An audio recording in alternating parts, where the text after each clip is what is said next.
Some changes here with Snowman in the morning, beginning on Labor Day. Today is one day that we test everything because we are planning to extend the show to 180 minutes instead of the usual 120 that you're used to. There are some things I need to get in order. There are some things I need to settle with the crew, and they're all positive, so don't worry about that. I'm going to make sure we have a pattern. I have an ecosystem in place. And to any network that wants to pick us up, let's talk. Okay? And the reason I say let's talk, I ain't doing anything for free anymore. I'm on the hunt for sponsors. I'm on the hunt for advertisers. I'm on the hunt for donations to the channel, especially on YouTube, so we can build this thing. It's time to go all in. You know, one thing that won't be changing, boss. What's that? The fact of how much caffeine we're gonna need. You ain't said nothing but a word, brother.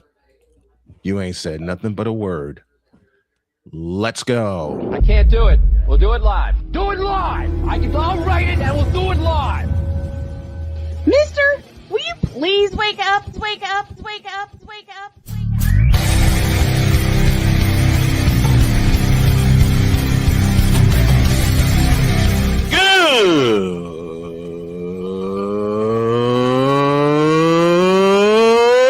Good morning. Snowman here to all you Brock Purdy and San Francisco 49er haters. Shut up. I got to thank you, Shane. I mean, whatever happened to the games where breaking 100 points was, I don't know, unusual?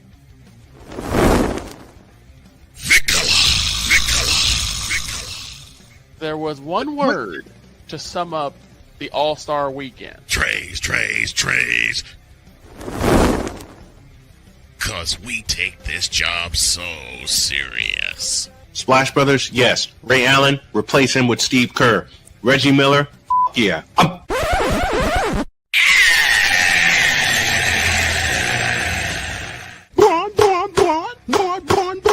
What in the all types of blue hell? Oh yeah, the shield for me here too. Oh yeah!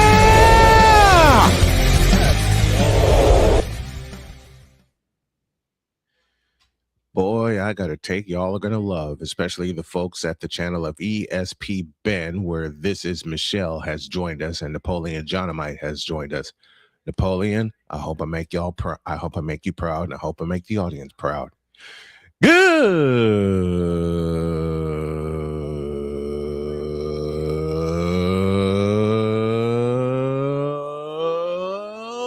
morning, and welcome to the Manic Monday edition of Snowman in the Morning. 180 minutes of pure, unadulterated sports talk and a lot of fun mixed in. Welcome to all of our stations, including WJKS in Indianapolis, Indiana, as well as WOSJ in my hometown of Chicago, and KJBS out in Phoenix, Arizona. Welcome, everybody. Dog, how are you doing today? Man, I'm recovering from two exciting nights of SummerSlam. I mean, the cinema that was told between Seth Rollins and Roman Reigns in the main event last night was absolutely perfect. The cinema between Obafemi and Brock Lesnar. Oh, that match was... That was the only one I had a chance to catch because I was preparing for baseball. But, man, the salute that Brock gave to Oba made me cry. Yes, that's literally Brock passing torch. I mean, that's it. I mean, we won't probably hear an announcement about anything, but that is literally Brock signing off from WWE at this point. Yeah. Man, those two titans in the ring, my goodness. And the callback to the last time Brock was in a cage with Undertaker, the callback tombstone on the exposed wood was beautiful. It was perfect.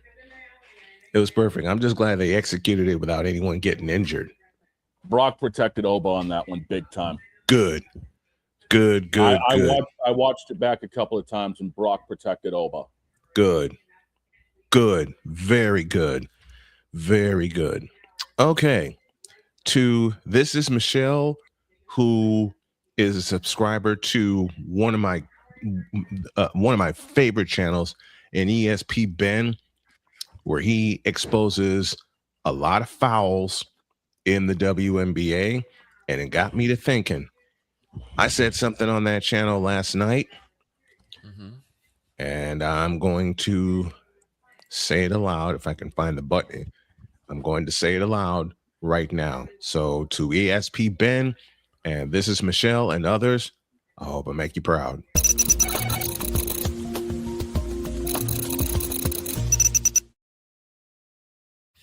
First, an announcement.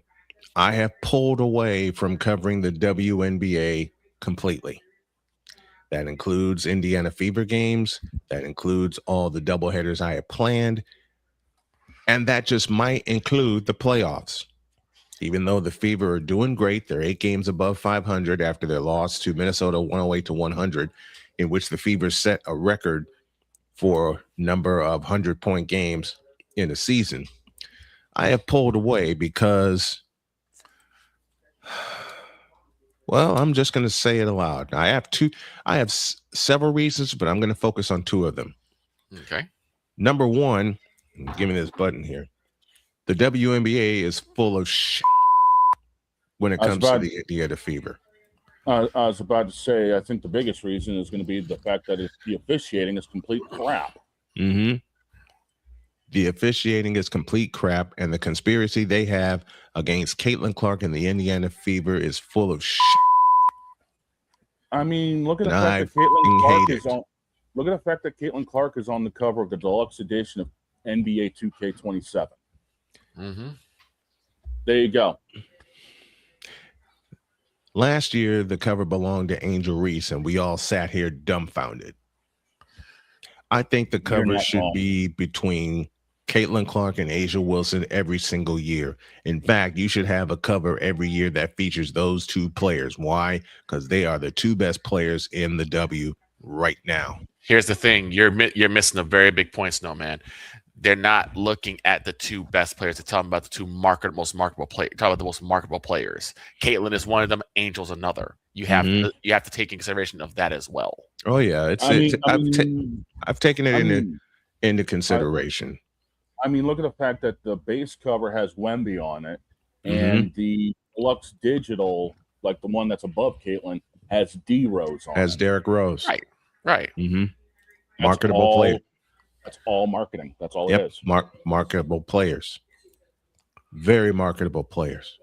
I mean, if they really wanted to market it, they would have put Brunson on the cover of the original one and not Wemby, but that's beside the point. They could have put Brunson.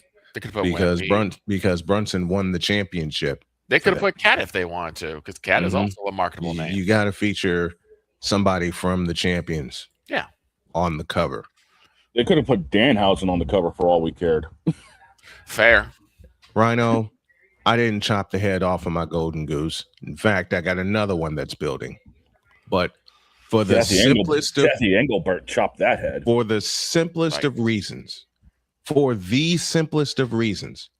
I cannot cover the Indiana Fever, Caitlin Clark, or the WNBA objectively. Allow me to explain.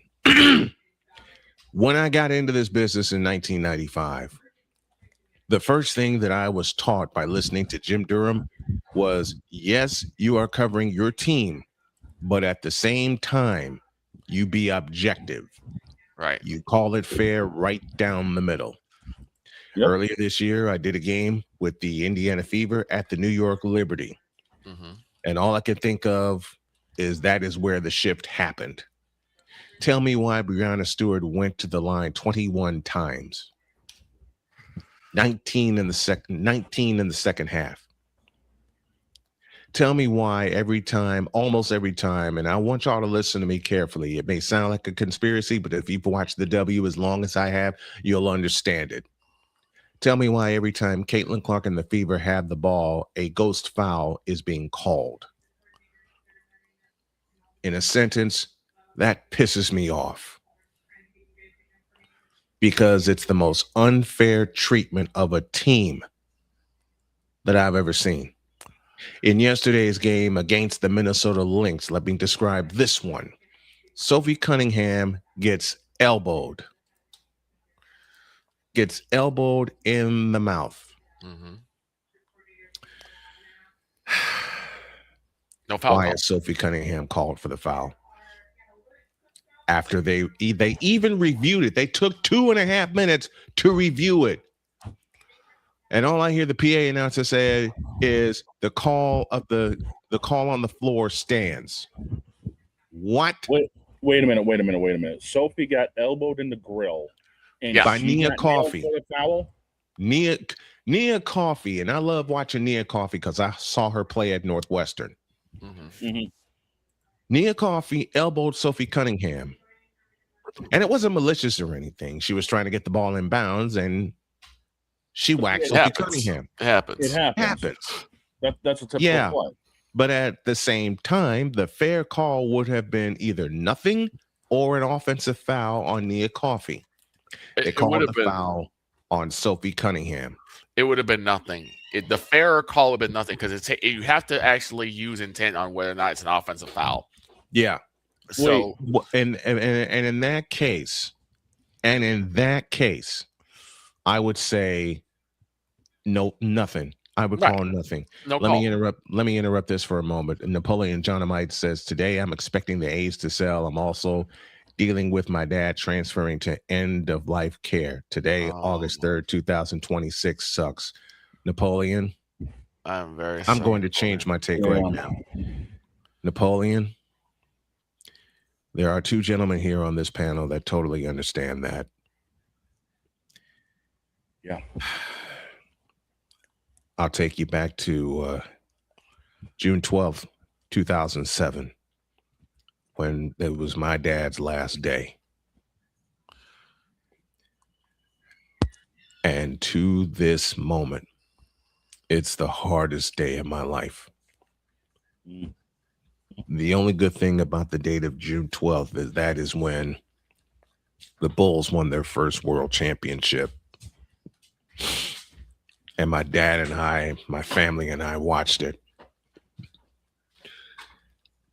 Now, every time June 12th rolls around since 2007, I hate that date.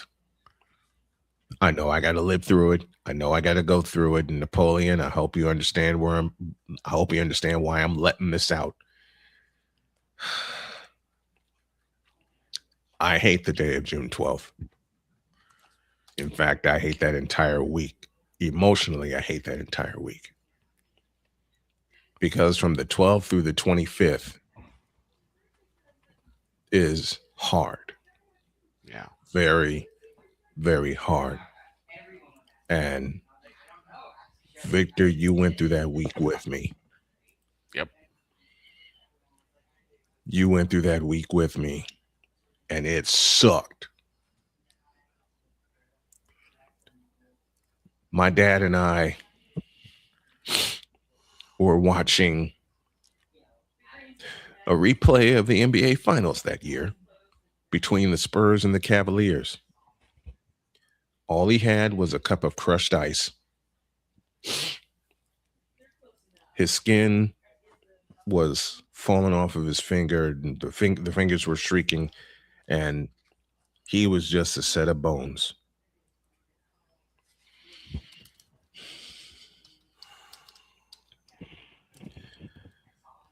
He was just a set of bones. He would tap the bed with his hand, wanting to be adjusted, and I would adjust him. We still talked sports. All the time. All the time. Victor, you, the late Alvin Washington, many, many others have hung with me when I talk to my dad. I have always said, like, what he gave me the name Joe Cool.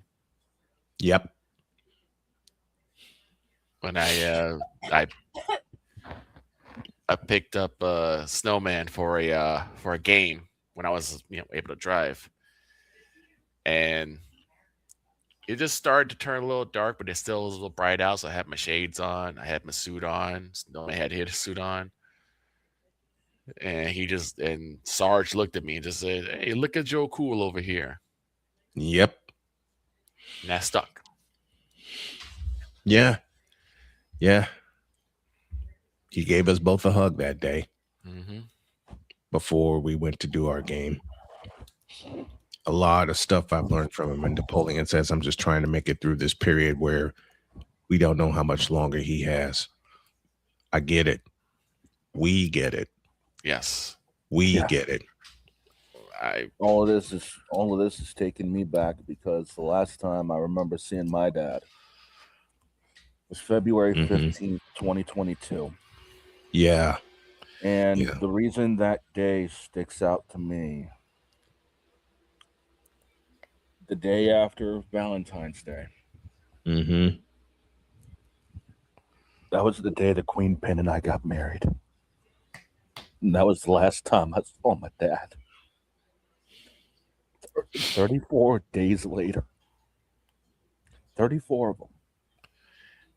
I get the call because she and I were still trying to find a place to live at the time. Yeah. My mom calls me up. Originally, it was around a little after 1 o'clock, but my phone got the voicemail. I was asleep. Mom calls me up 8:15. She's like, "Did you hear the voicemail I left you?" And I said, "No." Because I didn't see it at the time. And then that's when she told me we lost him. Napoleon, I will say this to you. Remember all of the good times. I'm now being pulled into my grandmother. I'm fortunate to have my parents still here, but when I tell you my grandmother's my best friend, that's not a lie. She called me Bridie Marlin, which is, for most people who don't know, is Cockney rhyme slang for my darling. She gave me that name when I was 6 years old. I call her Tefacious because that was the only word that I could actually use to say her name. She would call me up every single year to let me know what Charlie Brown specials were coming on, whether it was Thanksgiving or Christmas or the Great Pumpkin, because we'd watch it every year. Yeah, the Great Pumpkin. Yeah. When it was her time to go home, she looked like she could barely recognize anybody.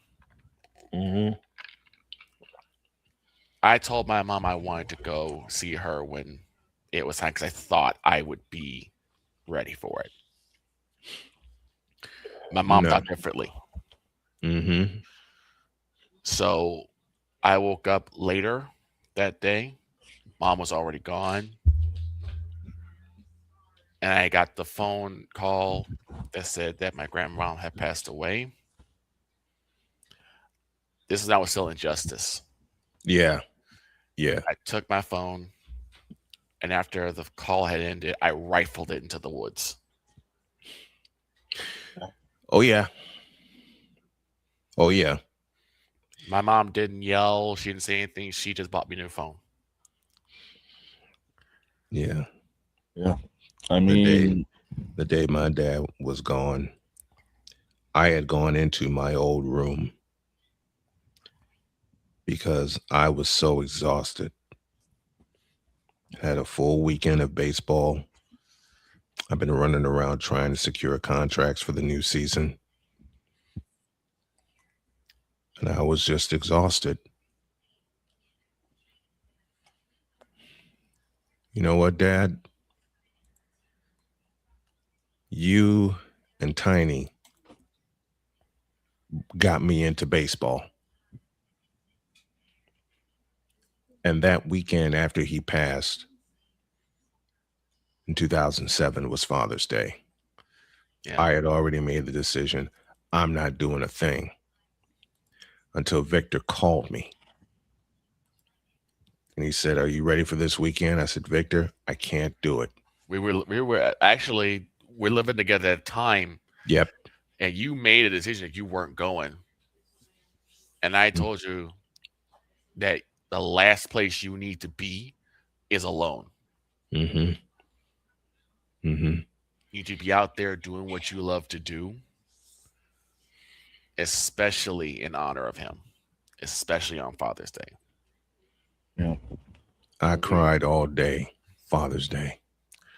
When we did that weekend before my last game, I told everyone on my field, I wished him happy Father's Day. And I said, right now, my best friend and my broadcast partner is dealing with a loss of his father. Just give him some words of encouragement. Give him some words of comfort for me. And they did. Everybody did. The word got around the park so fast. I mean, everybody was coming over to offer encouragement to me. I'll finish the Snowman's take after the break, but got to talk about this, especially with Napoleon going through what he's going through. And Napoleon, you're our brother. You're our brother, Napoleon. We love you. We understand. Yeah, I was about to say I've got a couple of stories as well when we get back. We understand. Yeah. My first favorite team was as you know, the St. Louis Cardinals. Mm-hmm. And their 7-game Classic World Series with the Milwaukee Brewers in '82 officially introduced me to baseball. Right. And then my dad the next year, well, I've been a fan of both the Sox and the Cardinals because Dad in '82 took me to my first baseball game at Old Comiskey Park. We were playing the California Angels. That's right, the California Angels. Not the Anaheim Angels, not the Los Angeles Angels of Anaheim. Screw all that. We were playing the California Angels, and I remember the starting pitcher for the Sox that day being Richard Dotson. There's a name we ain't heard in a dog's day. I've loved the Sox since then. Yeah. Even during their most horrible years, I am always going to be a Sox fan to my heart. I get teased about it from my family, but they know how much it means to me.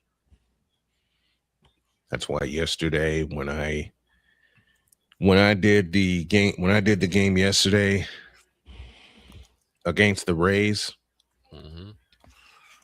at the end of the game, I yelled out a phrase my dad and I knew so well, courtesy of John Rooney.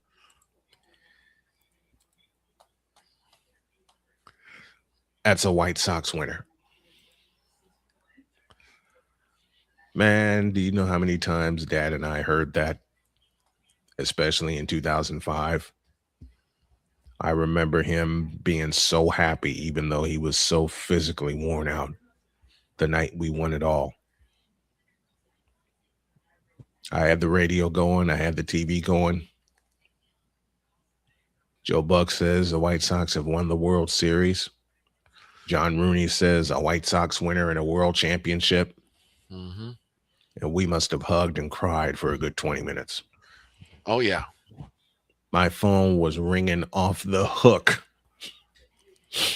Some of my dad's friends. Victor was blowing up my phone. My friend Barry, who took me to Sox Fest in 2005, where I met the great John Rooney. Mm-hmm.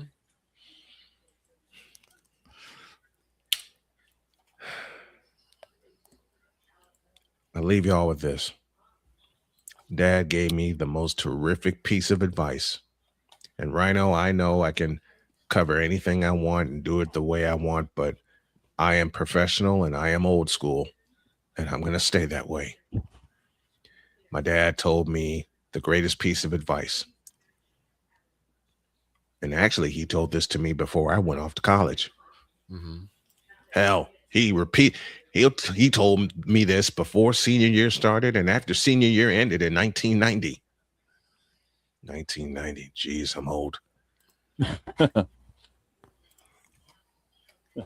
And to do Cole Johnson justice, because we always talk and say that our dads were cut from the same cloth. Mm-hmm. So, Cole, I have a part of you. When my dad said to me before I went off to Northeast Missouri State University, he said, quote, "Don't let anyone, including your mother or me, stop you from chasing your dreams."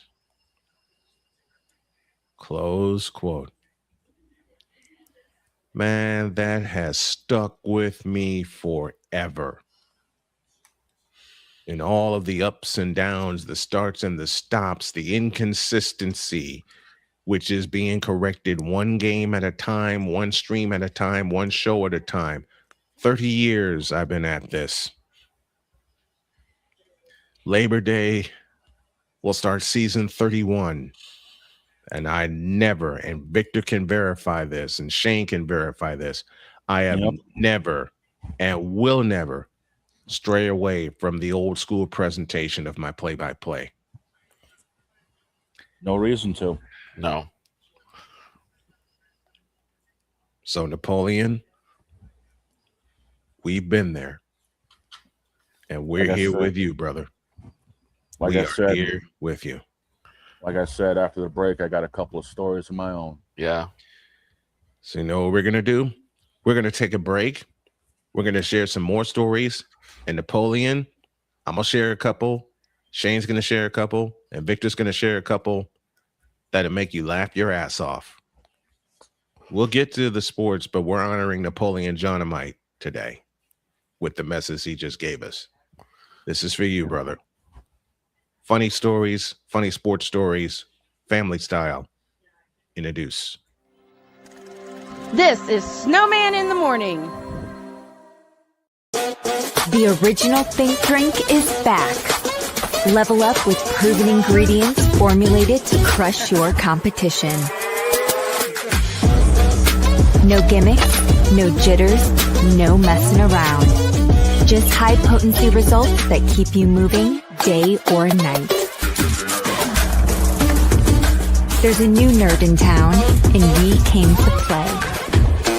Nerd Focus. Smarter than energy. Here's an important message from the Diabetes Solution Center. Do you like pricking your fingers to test your blood sugar levels? No one does, but it's important to maintain your health. And now, by wearing a small remote device called a continuous glucose monitor, or CGM, you don't need to prick your fingers anymore. It's easy to use and helps you make more accurate diabetes treatment decisions. If you are testing your blood sugar 3 or more times daily, injecting insulin, or using an insulin pump, call the Diabetes Solution Center right now. And if you have Medicare or most major insurance coverage, you may be able to get a new CGM at little to no out-of-pocket cost. Shipping is free, and we'll even bill your insurance company for you. If you are testing your blood sugar 3 or more times daily, injecting insulin, or using an insulin pump, call the Diabetes Solution Center right now to learn how to end the painful finger sticks and get your own continuous glucose monitor, or CGM, at little to no out-of-pocket cost.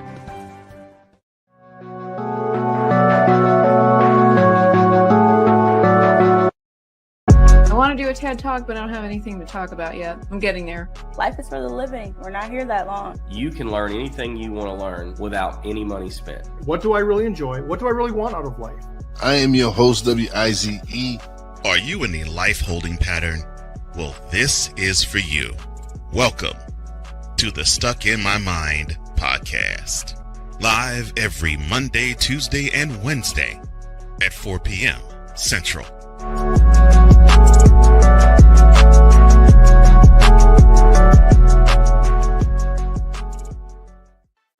Drew Willingham. In this case, yeah, you put the blame on Kyle Shanahan for apparently not preparing the team enough for the overtime rules, supposedly. Cole Johnson. Peyton was considered the winner, and he was the darling of all darlings for Gerald. With a special appearance by Tyrone Alizé McDummy. Ain't nobody calling me. Text delete, delete, delete, delete, delete, delete. Join these two football enthusiasts as they give you Total Football Talk. Live every Monday at 4 p.m. Eastern, 3 p.m. Central on the Sertoba Media and the Comey Media YouTube channels.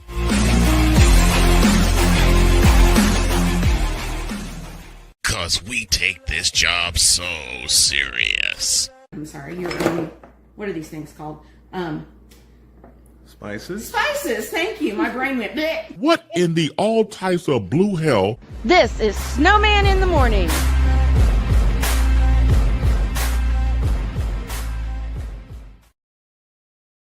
That's a classic. That's a classic. Yeah, it is. It's a classic. Halfway through the hour, we're going to give you an ID. This is Snowman in the Morning. You're listening to WQVZ, 1700 AM Mission Radio. You're listening to WJKS-TV, your Hoosier Sports Home and Indiana Sports Hub play-by-play voice. You're listening to WHDR-DB, your radio home and voice of the Carolinas. Speaking of the Carolinas, we got a little business with Jay Spivey.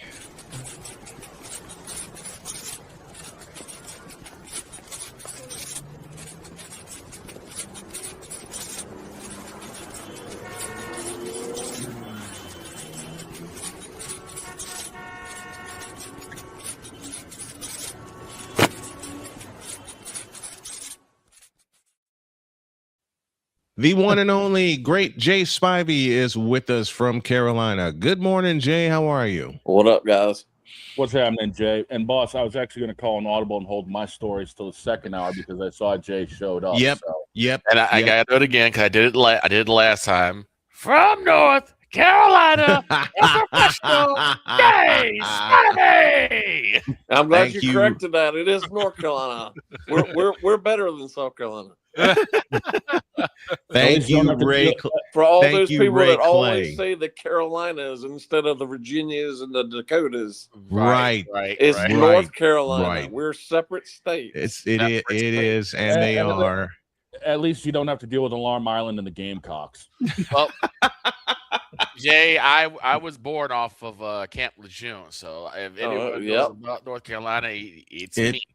It is all. I lived in Carolina for 2 years. My family and I did. It is indeed North Carolina. And in fact, we thought we were going to take a trip to South Carolina. Wound up sleeping in. You don't want to go there. No, I don't. And a lot of what I've seen recently is a lot of broadcast jobs pop up, and they're all in South Carolina, and I deleted them all. There you go. All right, let's get down to business. Jay, what the hell has happened to the Atlantic Coast Conference in football? I had this discussion with you every year. There's no such thing. It's a joke. It is, man. It is. It's totally irrelevant. Mm-hmm. But I cannot get this through to the apologist around here. It's totally irrelevant. Wait, apologists to North Carolina? There are a lot of ACC Yes, apologists. there are. Yes, there are. I have talked to them. No, Jay and I both have talked to them. Even live and on the phone. Even the so-called fans who say they don't care about football, which is BS in my opinion. Yeah, that's a lie. If you root for a school, you root for all their sports, not just one. Thank you. Correct. I do not understand this weird thought process of, well, I only cheer for this team in terms of basketball or in terms of baseball or in terms of no. If you support school, it's for all sports, men or women. Absolutely. Mm-hmm. Yep. Absolutely. Good man. If you cheer, like you said, if you cheer for a team in one sport, you cheer for them all. But there is somebody we know that doesn't. He only gives a cursory response to football with his quote unquote team. Do we have to talk about the mogul again? It's fun. The media prophet who cuts out half of his viewer base because he won't talk about a sport that he doesn't like. I'll tell you what's funny. Jay often sends me his posts, and he often accompanies it with the words clown show. Yeah. That not only describes him, that not only describes his company, that describes the Atlantic Coast Conference. I was gonna say, so he watches. He will never allow anybody to say anything negative about the ACC about anything. I will guarantee that. No, when I was on his show and spoke negatively about the ACC, football, basketball, and whatever other thing he would bring up, he did not like it.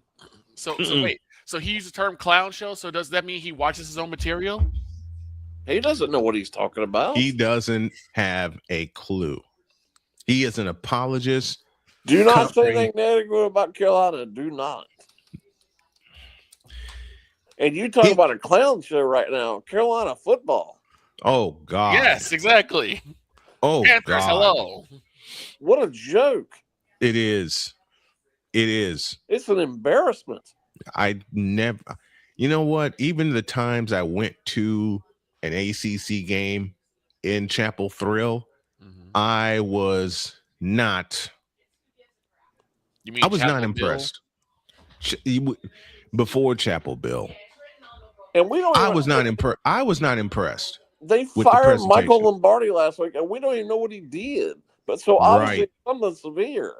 Right. And then all this drama with Bill Belichick and his girlfriend, and I mean, it's a clown show. And even the chancellor spoke last week about what an embarrassment it is, and we don't even know what happened yet. Nope, and they won't tell us either. That's the problem. They won't tell us either. Joke. But I guarantee you, he's not talking about that on his show. No, of course not. We are. UNC not a word about why protected... Michael Lombardi was fired. No, not a word UNC... about what the hell happened. No, and it's because UNC is protecting its own ass. It's got its own image to protect, and that's what they're doing. I guarantee you, nothing discussed about. I don't even know if the ACC is 5th in best conferences right now in football. Nope, I think they're lower than that. They're terrible. To be honest, I know we thought the Big 12 was dumb rules the college football playoff has about getting automatic bids. But the ACC doesn't deserve a bid. No, I mean the ACC championship, and we talked about this almost all summer. Duke and Virginia, and Duke won it. What? Because of a dumb tiebreaker they had. As Cole would say. You would think Miami would get the bid to go to Charlotte. Miami wound up being the ACC representative in the playoff. Explain that to me. I will say this. This is one of the reasons why I love this show on Mondays, because and Jay will give me so much material about this individual that we talk about. And I'm like, okay, he can't get any stupider than what I heard last week. And then you guys bring up something else. I'm like, never mind. I retract my statement. He is stupid. He is not a mogul, and he's very, very corrupt. Cheap. Well, I would use the word corrupt, but I bet there is nothing but roses and flowers being talked about Carolina football right now. So it's not just rose-colored glasses, rose-colored eyes. Absolutely. No. Yes, it is. Yes, it is. It's not just rose-colored glasses. I bet nothing's been it's rose-colored. On that show. It's rose-colored. It's rose-colored eyes. I have not seen in the years I've been covering college football. Even given 2000, let me get this right, 15, when they somehow won the Coastal Division, when they had divisions. Good Lord, don't get me started. They won that division, and then they got whacked by Clemson in the ACC championship game. Well, I go back to, and I can discuss this every year in every sport because I pay attention to all the sports. Yeah. Oh, yeah. I do not understand. I do not understand how you're in the same state and have 4 teams in the same state that are in the conference. Right. And some of them don't even play each other. They don't. And it makes no sense to me. So what other schools think? if you're going to play 18 games of basketball, you ought to play every team in the state twice. Yes. If you're in the same state in football, you ought to play everybody in that state. Yeah, agreed. So once again this year, and I know this is the team that I root for. Wake Forest and North Carolina, which are only about 75 miles apart, are not playing each other in football this year. So they don't meet at all. Wow. When 75 miles. 75 miles. If that. It's not a long drive from Chapel Hill to Winston-Salem. And then you talk, this is next year. Then because Wake struggles so much financially because it's such a small school and they have such a small alumni base. Yeah. They're building one of these like villages like the Braves have around there. Yeah. That's almost done. Well, next year they were supposed to play Notre Dame at home. The AD sold out the game to Charlotte. Yeah. And lied to everybody and said that there's a lot of Wake Forest fans in Charlotte, and it looks to be a lot of fans that come down there to the game. It'll be all Notre Dame fans. Yeah. And then not long after they announced that game was moving, right? They were supposed to play Syracuse in Winston-Salem. Mm-hmm. They moved that game to Toronto. Why? Toronto. Why move it all the way up to Canada? Why are they playing in the Sky Dome? It's called. They're not playing in the Dome. They're not playing in the Dome. They're playing where they play the World Cup, which is what the MLS team in Toronto is. They're playing at BMO Field? Whatever the name of the stadium is, yeah. So they're not playing in the Sky Dome. The Dome does not have football anymore. It's totally made for baseball now. Right, it is because they changed did. They changed the configuration. They changed everything about it. You're right. They can't fit the football field in there. And with the style of the they're playing in where the MLS team is, and they're playing at BMO Field, and that's the opening game next year on Labor Day weekend. And it's all because of NIL money, is what it is. Yeah. So they sold out 2 home games next year for this stuff. 2. And those of us who are old enough to remember, I believe it was 1981. Wake sold out games all the time, but this one really got to us. Wake sold out their home game with Clemson in 81. Yeah. And played in Toronto. Tokyo of all places. That was 81. Tokyo. That was 81. And they played that in Tokyo. Why does that sound like more of a preseason game than a regular season game? Well, why is any college game playing in Tokyo? Or Ireland? Well, Carolina's playing TCU in Ireland. And is that the opener? Just a couple weeks. That's the opener. That's a week 0 game. Good gracious. And it's all because of money. Teams are doing schools are doing everything possible to generate money for NIL. Yeah. Speaking of money, I'm looking at the matchup real quick, boss. I'm looking at the matchup real quick. It's Syracuse and Wake Forest. Wake Forest is going to be the home team. It's either going to be sold the out 2 home games next year. It's either the 28th or 29th of 2027. So it's the week 0 game. That's the week 0 game. Week 0 game. And it's going to either obviously be on ABC or ESPN. And for context, it's time to coincide with the annual Canadian National Exhibition. Yeah, okay. Good grief. It's called money. It is called money. Speaking of money, the Dodgers have printed a lot of money and have acquired Tariq Skubal from the Tigers. I'm glad you mentioned that.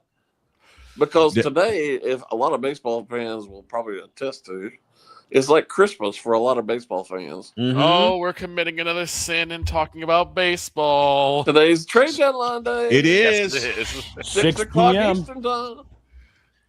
And there's already been a couple of big trades this morning. Yeah. Hey, yeah. Who's on the Jay? Who's on the move? Luis Ariz is going to the Phillies. Oh boy.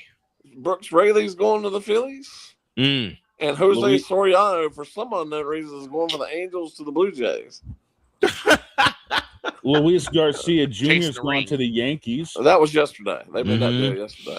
Yeah, they're talking about it on the line this morning. Yeah.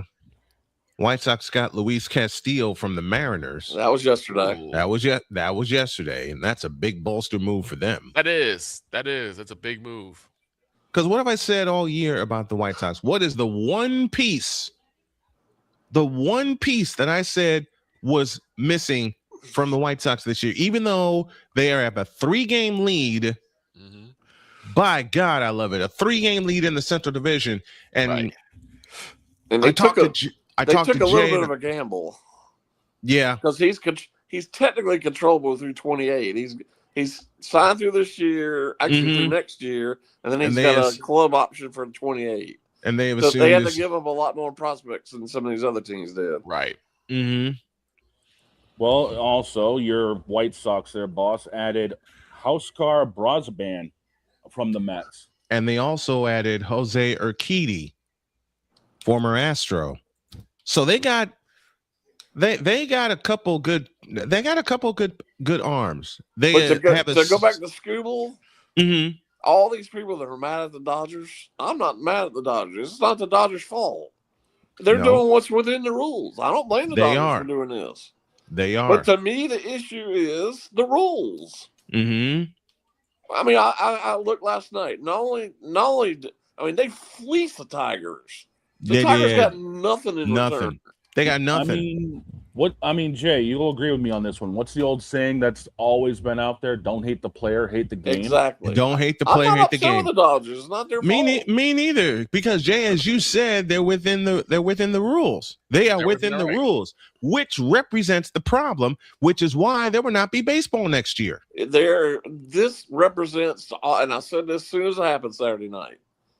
We're in for a long lockout because of this stuff. Yeah, there were not. Right. I don't think there'll be any. Let me ask the question then. Will we see baseball next season? I certainly hope so, and I hope so. I hope they kind of realize what a mistake they're making, because every time they do this, it ruins a good product. Yes, it does. Despite the mogul, I hope we get baseball next year. I hope we get just despite the mogul. I hope we get a full season next year. The mogul doesn't doubt it. The mogul doesn't care. I care deeply. I care deeply. I just shared a story about my dad and my grandpa getting me into baseball. Yep. Okay.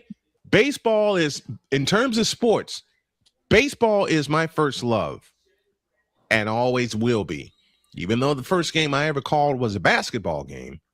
And then the following year, I've gotten into football. Baseball is my first love, period. And it made me cry 3 years ago when my wife decided to surprise me on our anniversary week where we went to Branson, Missouri on our vacation. She decided to surprise me with a tour of Kauffman Stadium. Kauffman Stadium, yep. The K. And that's for you, Droid. A tour of Kauffman Stadium, and Jody couldn't get the full package. So I went in, we started the tour, and she looks at me and she says, "Tell me something about you." I said, "Well, I've beaten cancer." She froze. My tour guide froze. And she said, "You did what?" I said, "I kicked cancer in the ass." "What kind?" "Stage 4 pancreatic." You know what she told me? She said, "I'm taking you up to the broadcast booth anyway." I love baseball dearly. I do. And I have fallen back in love with calling the game in witness of the games I did Saturday and Sunday against the Rays. Jay, how long do you think the lockout will be? Well, the way things are going right now, I hate to say this, but I got to believe it's going to be the whole season. Oh, boy. Yeah, I'm thinking that too. I just hope cooler heads realize that it would be a huge mistake. Oh, yeah. So basically that would mean... The thing about this is, I really think a lot of owners want this. Yeah. Especially the small market teams. I think they actually kind of like what the Dodgers are doing. Yeah. But they'll never admit to that. No, they won't. They won't. They're going to drive away fans. They're going to drive away fans again. Just the tax bracket alone, because they have that apron in baseball. Mm-hmm. Just the tax bracket alone, not salary. The Dodgers are paying $165 million. For that well, tax that bracket. filters down to the smaller market teams. So the smaller market teams love the Dodgers doing this. Mm-hmm. They do. And the fact that there's another issue, and again, I don't blame the Dodgers for doing this. Mm-hmm. They have about 15 players now, and I don't know the exact number. I just saw this yesterday. Okay. That have deferred contracts up until like 2045. 2045. Yep. Droid, let me get your thoughts on the Skubal trade. Did he? I have no thoughts because my Royals are terrible, so it doesn't affect me. It's not going to affect the non-existent playoff run we were going to have. It doesn't affect anything involving me. So, in my opinion, I don't care what the Dodgers do. I really don't. I've gotten it's the thing is, like, we've seen the Dodgers do this before. So we're there. You shouldn't be surprised. You shouldn't be so upset when the Dodgers are just doing Dodgers things. Yeah. The same was true about the Yankees a long time ago. The Yankees were doing I read Yankee last things. night where the Dodgers are likely done making trades. No, they're not. No, they're not. They're going to make more they're not. trades today. They are not done, and they won't be done. They want that 3P.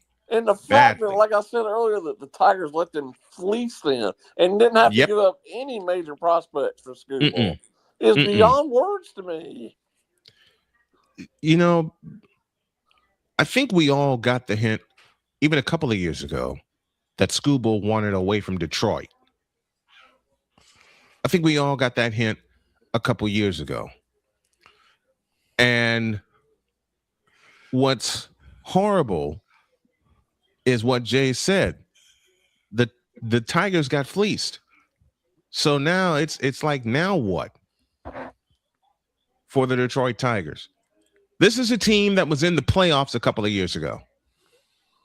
This is a team that wiped out a 15-game lead in the Central Division. No, that was Cleveland that did that. My mistake. I retract that.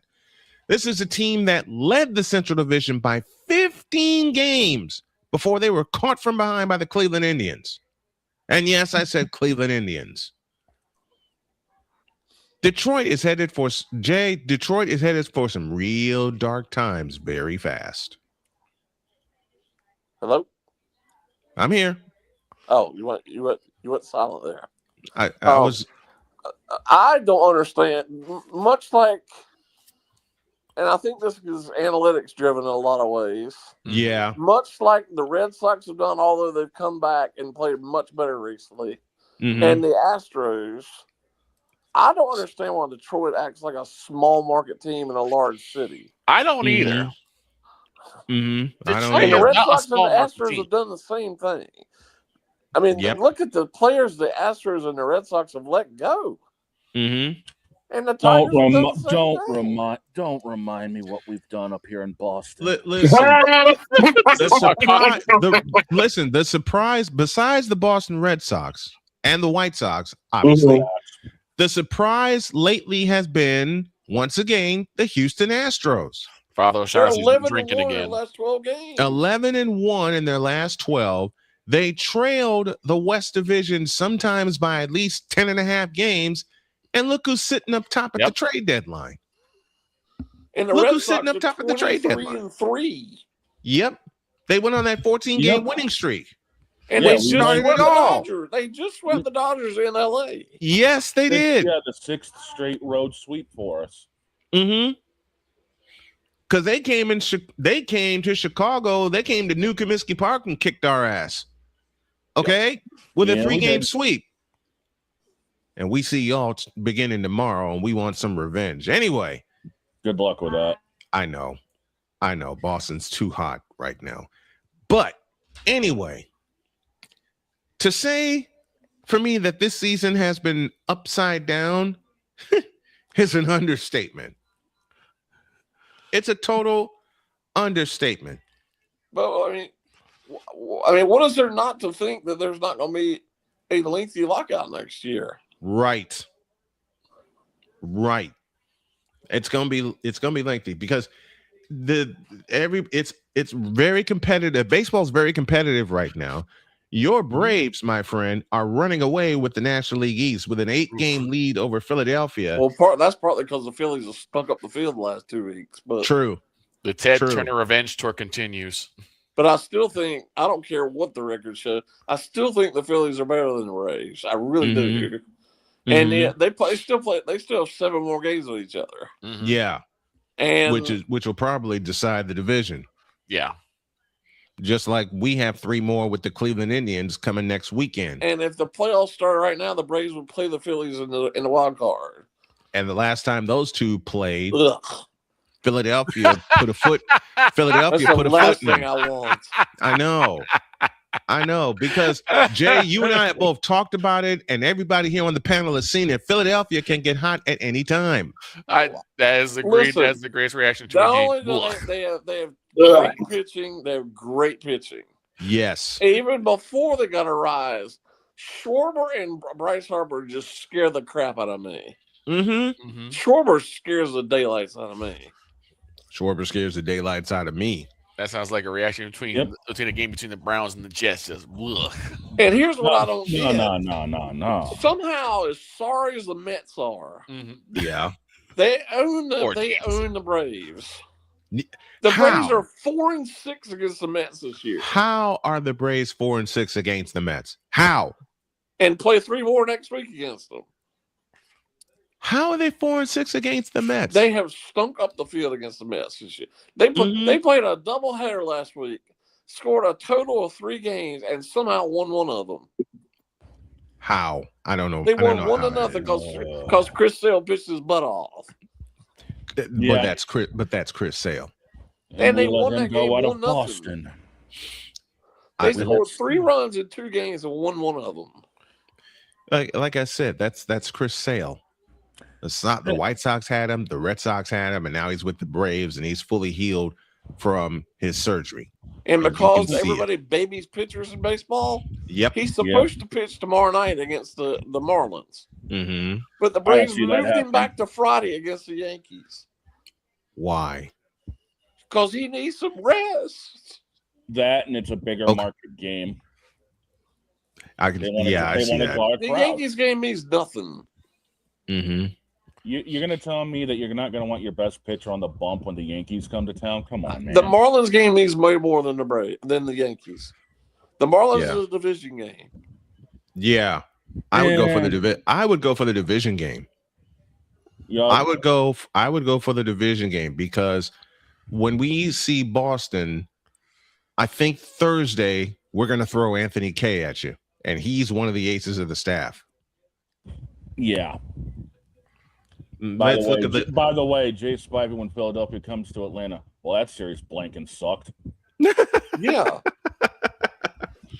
Real quick, let's go over the division leaders. The Rays lead the Yankees in the East by 2.5 games and 5 over Boston. The White Sox, and I can't believe I'm going to spit this sentence out. The White Sox lead the Cleveland Guardians by 3, Minnesota by 4, Detroit by 5.5, and Kansas City, we're not going to talk about that. Remind me, did we win that series against the Yankees, the previous one? Split. Okay. We split against the Yankees. Okay. And I'll talk about that series after the break. In the West, it's Houston, 2.5 in front of Texas, 3 in front of Seattle. The Oakland Athletics, yes, I'm using the old school term. The Oakland Athletics. Listen, once upon a time, what happened to them this season? They were so good at the beginning of the season. Napoleon, let me say this to you. Once upon a time, the Oakland Athletics led the American League West Division. They're not leading anymore. They led that division for a month. And for a while, the wheels fell off. They were the only team above 500 in that division. When leading that division.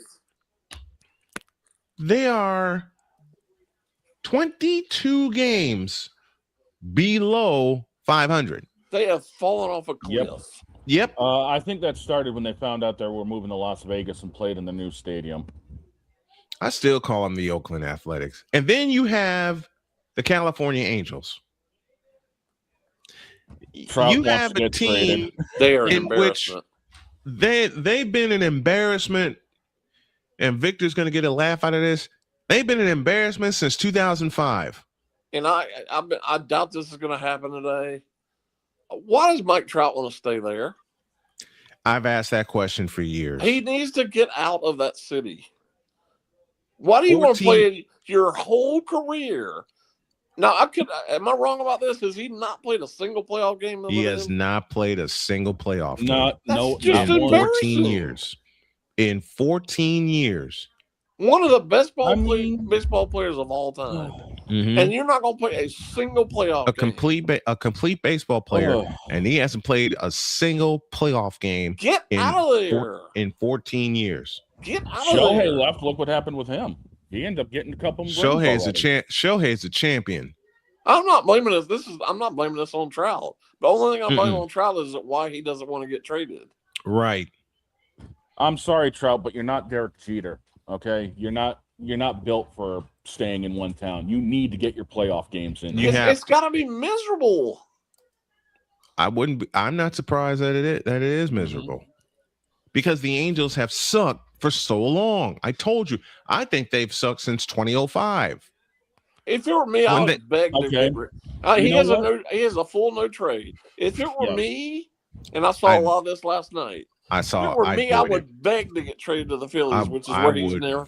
I would void the Beg daily. to get traded to the Phillies. I would void that no trade clause in a heartbeat. Trout wants to go to Philadelphia. Yeah, he's That's from, his hometown. He's from right near there. He's from That's like his 45 minutes away from Philly. That's his hometown. Can Do you you know imagine a how lineup that's dangerous? Harper? You Schwarber, read my mind. Trout? Oh my God! You read my mind. Imagine Trout in the middle of that batting order. Just get begged to get traded to the Phillies. Yes. Yes, please. I mean, it's just and the fact that Artie Moreno, who's done one bad thing after another as an owner for the Angels, you just let Ohtani walk away with nothing. With nothing. Now he's getting a full contract with deferred money, and he's won 2 consecutive World Series. And he's probably going to win a third. He probably is going to win a third with the addition of Skubal. I'm not even sure they needed Skubal. They're the way they were playing, no, they didn't need Skubal. Matter of fact, this was the Dodgers giving the entire rest of MLB the bird, saying, "Hey, we're going to go after them anyway." Absolutely. Yep, they lead. They are the only team with a double-digit lead in baseball. They lead the Diamondbacks by 10 and the Padres by 11. It would take a monumental, like Highway 405 collapse for the Dodgers not to win the series. They're not so much going talent. to collapse. They could sleep they're for the not. next month, and they're going to win the division. Easy. You know, Ryan McCarthy just said, the Cardinal Ryan McCarthy, or Mr. McCorfey, as we like to call him, just said it. Good day, Snow Crew. The Dodgers got Tariq Skubal because ... they could. They could.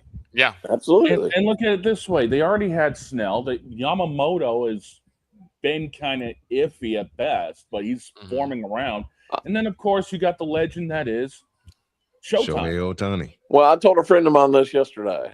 Because there are so many teams that are analytically driven and want to keep all their prospects. Yep.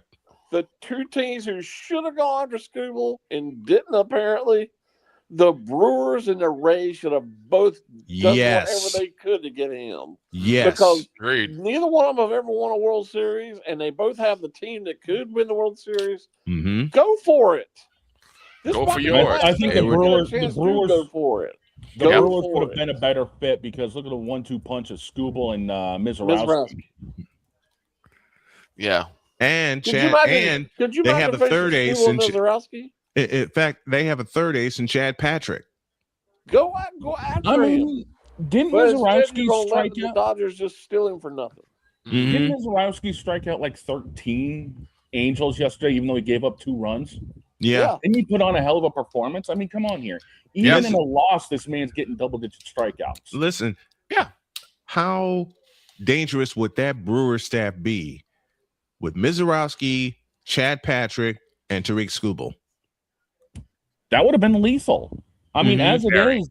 as it is, the Dodgers already had 3 knives up against everyone's throat, and now they've added a 4th with Scooble. So, I mean, Right. what's the point here?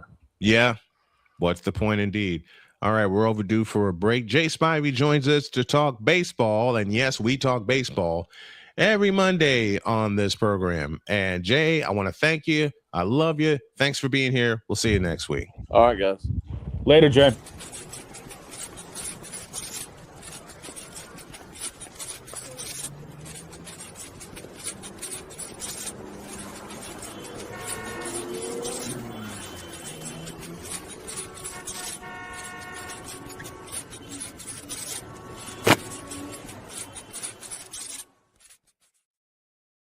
And that, my dear mogul, is a baseball conversation. Yes. Yeah, And Scooble going to the Dodgers may have just sealed the fate for the rest of Major League Baseball and the lockout coming. I believe it. I do too. Like I said to that certain mogul who cheated me and cheated Jay Spivey as well as others, that is a true baseball conversation.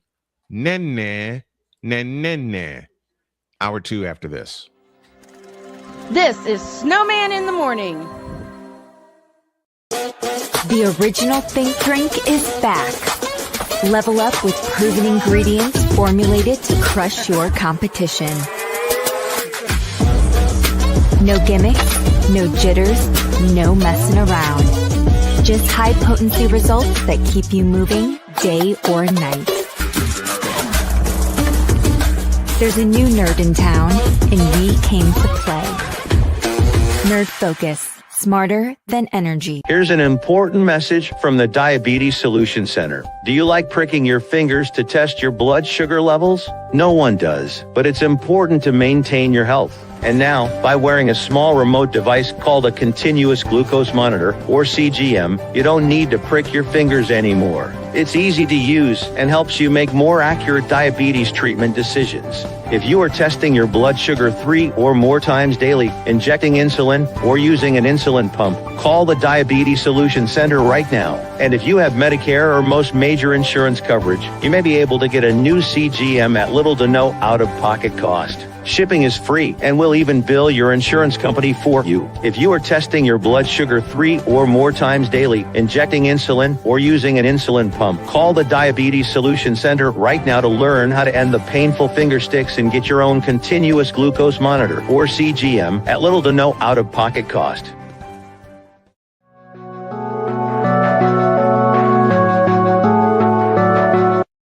I want to do a TED Talk, but I don't have anything to talk about yet. I'm getting there. Life is for the living. We're not here that long. You can learn anything you want to learn without any money spent. What do I really enjoy? What do I really want out of life? I am your host, WIZE. Are you in a life holding pattern? Well, this is for you. Welcome to the Stuck in My Mind podcast. Live every Monday, Tuesday, and Wednesday at 4 p.m. Central.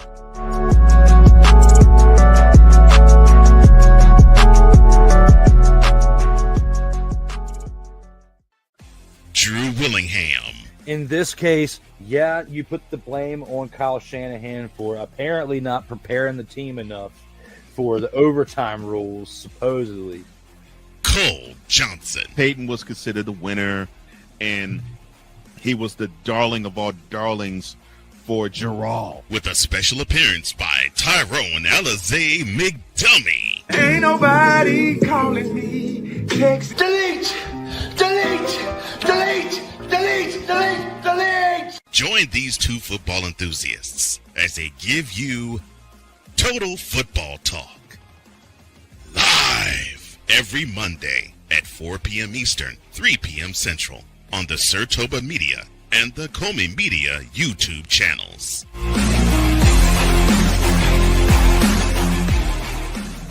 Cause we take this job so serious. I'm sorry, what are these things called? Spices? Spices, thank you. My brain went bleh. What in the all types of blue hell? This is Snowman in the Morning.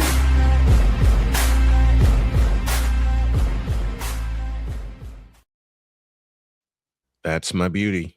There are 3 words in the English language that can absolutely ruin and decimate a lazy Sunday. And those are? We're in Kentucky. I'll tell that story after the ID because we owe you an ID at 11:10 Eastern Time. This is Snowman in the Morning. You're listening to WQVZ, 1700 AM Mission Radio. You're listening to WJKS-DB, your Hoosier Sports Home and Indiana Sports Hub play-by-play voice. Broadcasting live in your region, across your nation, and around the world. This is Snowman Multimedia Sports. It's really, in the end, basically a skill issue. Ball go dancing, Caleb Williams. I am cute. Now do me a favor and get the hell out of my face, you thirsty sons of bitches. 10 after the hour, hour 2 of Snowman in the Morning, and she's gonna beat me up for that. She's gonna throw a couch at you on site. She's gonna beat me up for that. All right, to the comment section we go because that's the lifeblood of the program. Sports Break Media. During our conversation with Jay, says the Phillies acquiring Luis Arias and Caleb Killian from the Giants in exchange for Ramon Marquez and Marty Gare. Napoleon Johnamite. My problem with the idea of a salary cap in MLB that is going to create more John Fishers because why spend money on big names if you're going to be penalized for it? David Blaze says, morning and afternoon. Good morning to you, sir.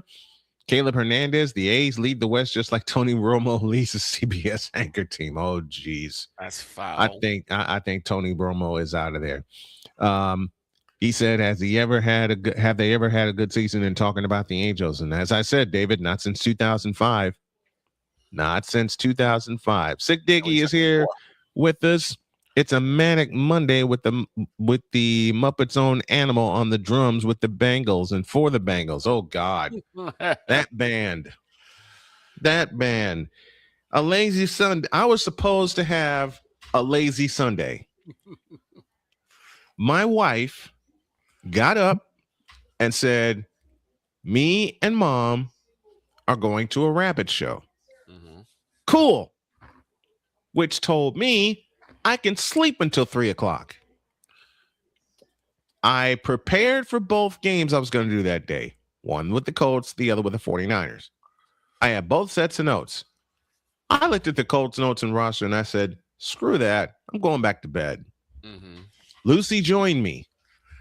I turned my phone on just in case the wife called me. Just in case. Good grief. Why did I do that? My wife called me, and it was halftime. Mm-hmm. And I was so tired. I picked up the phone. I answered the phone, and she says, "Are you doing the Colts game?" "No, I'm sleeping until the 49ers game at 4:25. "Well, you need to go online and broadcast the Colts game." Baby, it's at halftime, and you can pick it up on the Colts Network. The next sentence I hear is full of things that pissed me off. "We're in Kentucky." Yeah.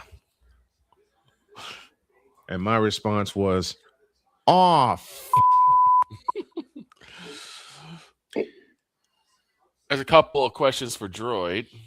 Do you think the Chiefs are regretting bringing back Bieniemy after what happened? Sleepy with Bieniemy. Eric sleeping with Bieniemy. But there's a question for you, Droid.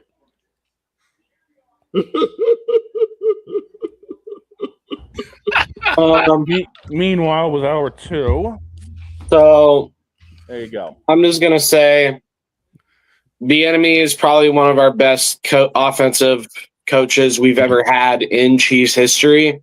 Right. We won 2 Super Bowls with him as our coach, including one on a poster that I have in my room that has Mahomes, Frank the Shark Clark, Travis Kelce, Tyreek Hill, Tyrann Honey Badger Matthew, and Damian Williams.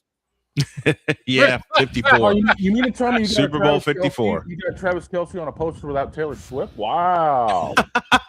I also have a picture of Lionel Messi without a World Cup, but you know. Oh, ouch. Ouch. Cup, pow. Yeah. Okay, he's spicy today. España. Dale España. He's spicy today. Lord. As Jay Uso would say, bap, bap, pow. But honestly, I don't personally. I do not care what Mr. Bieniemy does, as of course, because what am I to say if he coaches us to another Super Bowl? Like, he's not my coach. He is. I actually do have a question for you also, Troy. Oh Lord, don't hit me with no booze. No. I'm being very, very serious. Okay.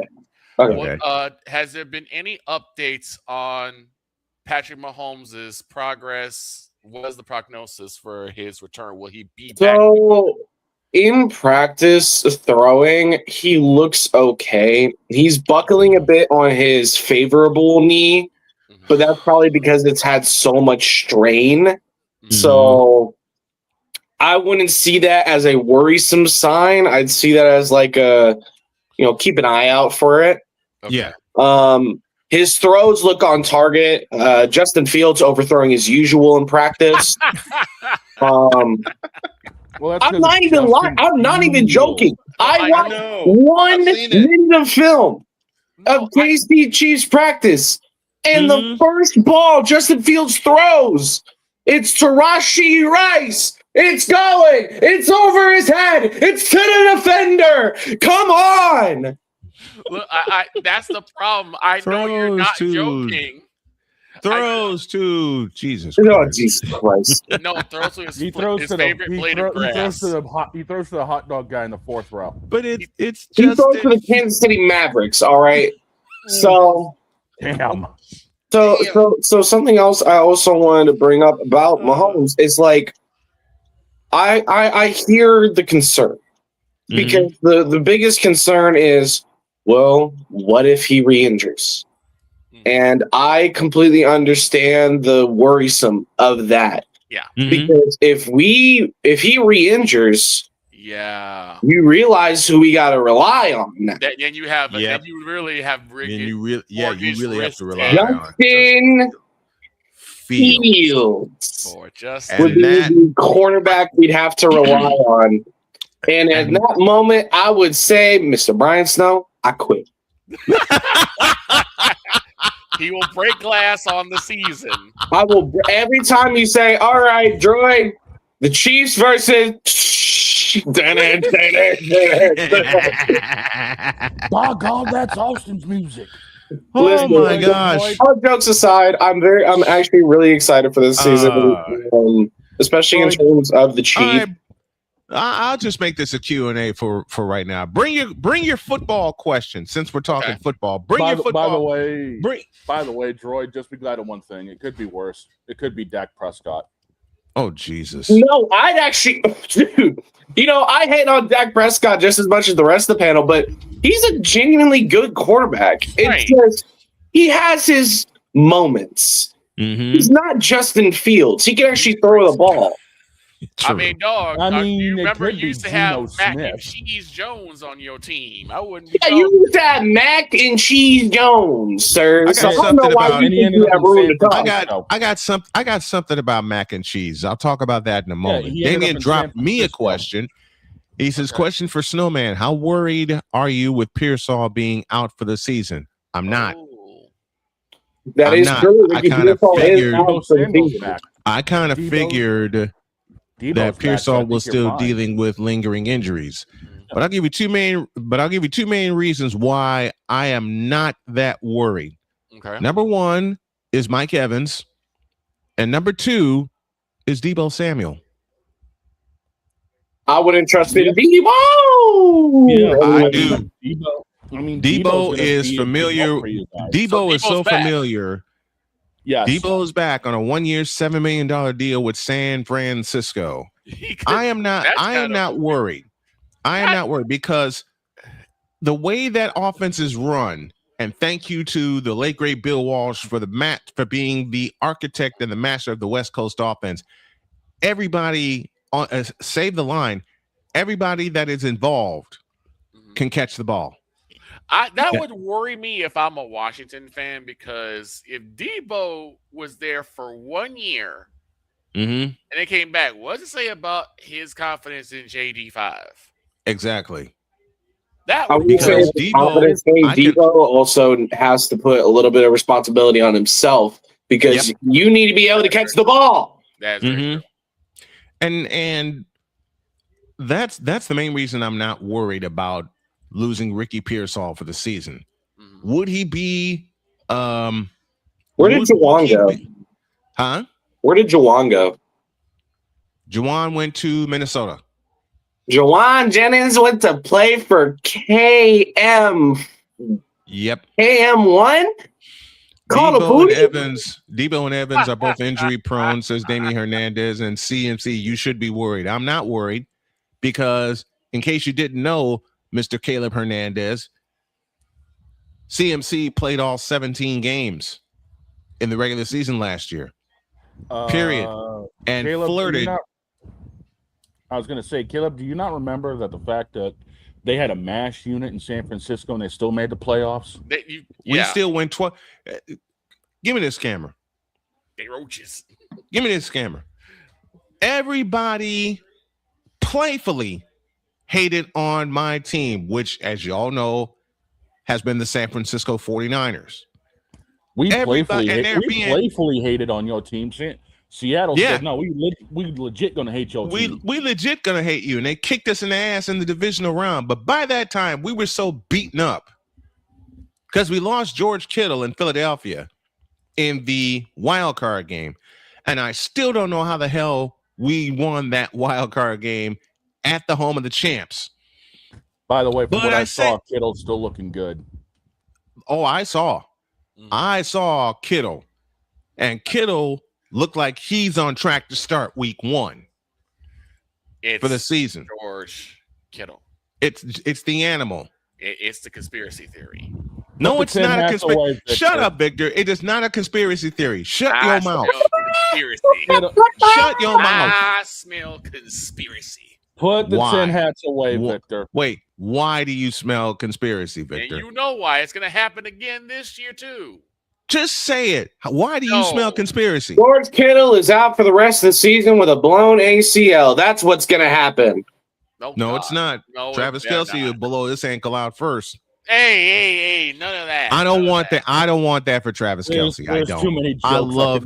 Listen, I love watching Travis Kelce, and I also love the brother. You don't like watching current Travis Kelce. I do. Nobody likes watching current Travis Kelce. Even I, a Chiefs fan, don't like watching current Travis Kelce. Don't give me that bullshit. Look, I've watched Travis Kelce. I've watched Travis Kelce for 12 years, and I love the way he plays. I like. Maybe in the past, but we're talking about right now, Brian. I'm talking about right now. Shut your mouth. Hold up a minute. But I have in general, I have loved not George Kittle, Travis Kelce, and I love the brother. What I love the most about Travis Kelce, George. You know, if that happened, I would really quit. All right. But by the way, this just in from CBS: Travis Kelce missed the first 3 weeks with blown eardrums after listening to Taylor Swift. No, he's gonna miss the first 3 weeks because Taylor wants to go on a honeymoon to Cancun. Because yes, Travis, it is you. A new graphic coming. Here's a monumental trade. Get it right. It's yes, Taylor. It's because of you. Wait, here's a monumental trade that if Snowman ever heard, he would definitely quit. Trade away George Kittle and get LeBron James as tight end. Give me this button. Dear Victor Locke, you, and you. This moment of non-sexual stupidity is brought to you by Hooked on Bronx. Matter of fact, let me just go. Matter of fact, let me just do this. This moment of Bronx sexual stupidity is brought to you by Hooked on Bronx. When you start talking like an idiotic bronzexual, Hooked on Bronx can set you right. Call 1-800-YO-KANG. All right, real LJPM. Now approve all this. Paid for by the city. By the city. No, Droid, get it right. No, it's being paid for by Joel Embiid's contract. Oh. No, LeBron's contract is being paid for by Joel Embiid's contract. Nah, it's paid for by the Brother Love. Hey, Brother Love's got himself an actual action figure now. He's going to be making bank. Hey, Bruce Pritchard's got to make his money somehow. Vince ain't there anymore. Sure. We're going to a break. Yeah. The legendary Chris Deese joins us after Also, the he break. wasn't arrested. Okay, cool. Back in a Don't worry, Deets isn't Tiger. Oh. We're back in a deuce. Go to break. This is Snowman in the Morning. During bad weather, driving can become downright dangerous. What's your emergency, please? Trust Battle Vision Storm, the revolutionary glare reduction glasses that turn your sight bright during bad weather at night or during the day. Watch your ordinary vision become extraordinary. Battle Vision Storm uses light optimizing lenses that block blue rays so you see clearly in heavy rain at night or blinding snow during the day. Heavy rain, snow, sleet, or fog can make it impossible to drive. Not with Battle Vision Storm. Get your Battle Vision Storm for only $19.99. But wait, due to rising costs and supply chain shortages, this may be your last chance to get your very own at this low price. There is a strict limit of 4 Battle Vision Storm per order while supplies last. Don't wait, order now. Call 1-800-483-6319 or visit battlevisionstorm.com. So call 1-800-483-6319 now.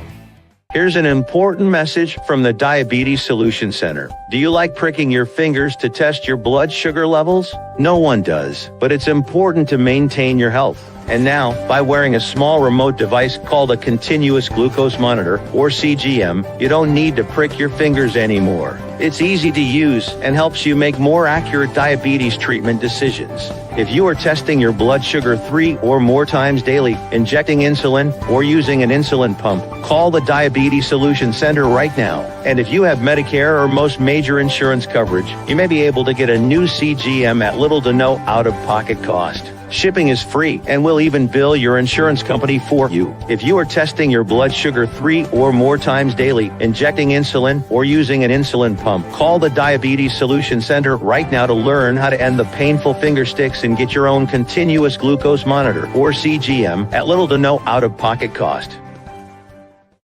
Whether it's news, the largest egg producer finds bird flu in chickens at a Texas plant, weather, devastating tornadoes rip through the heart of the United States, inspiration, a breast cancer survivor completed the journey of chemotherapy and now begins a future one of matrimony, or sports. Michael Jordan is shown on a photo with Diddy. LeBron James has a video extolling the virtues of a Diddy party. This has been yet another beating a dead horse presentation. We got you covered.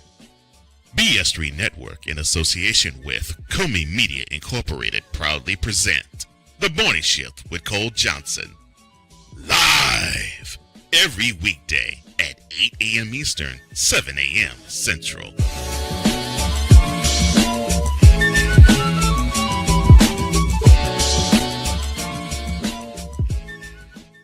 Because we take this job so serious. And Father O'Shaughnessy need to go to hell. That's what he needs. What did Father O'Shaughnessy do? I quit. We're done here. I'm done. We're out of here. What in the all types of blue hell? This is Snowman in the Morning. Oh, you know, my cousin, I still don't know what the hell I did. He told I need to go to hell. I still don't know what the hell I did. I don't know what the hell you did either. I mean, just because I'm in New England doesn't mean I need to go to hell. I already lived there. I'm confused by Damian Hernandez's comment. Hooked on Broncos is paid for by Fry Eagles Fry. What? Hooked on Broncos. No, that'd be paid by Uma Musume. Right. Fry Eagles Fry. That is on a t-shirt. Jesus. That's stupid. All right. That's on a t-shirt. Halfway. Here's a t-shirt. It's going to be at least. It'll be a t-shirt. Oh God. If I have something to say about it, it will be a t-shirt. Halfway home through hour 2. Here's an ID. Broadcasting live in your region, across our nation, and around the world, this is Snowman Multimedia. We need to see it. Put somebody in the middle of the field. It's really, in the end, basically a skill issue. Jesus Christ. Well, that game sucked. You fool! I'm on Alarm Island. What is that? Give me them cocks. Now get out my face, you thirsty bitches. Now get out of my face, you thirsty bitches. Now get out of my face, you thirsty bitches. Now get the hell out of my face, you thirsty bitches. Wise, the way you broke my quote up was wise in the middle of it. That's nice. What gets me is the back and forth between Dietz and Jen. Yes. Oh my gosh. Christ. Here's Dietz. Passionate, Come after me. I'm a man. I'm 40. unflinching, Let's go back to losing. Parking was easier. unrelenting, They're not going to keep him off the field tonight. totally This one has a chance. Dietz.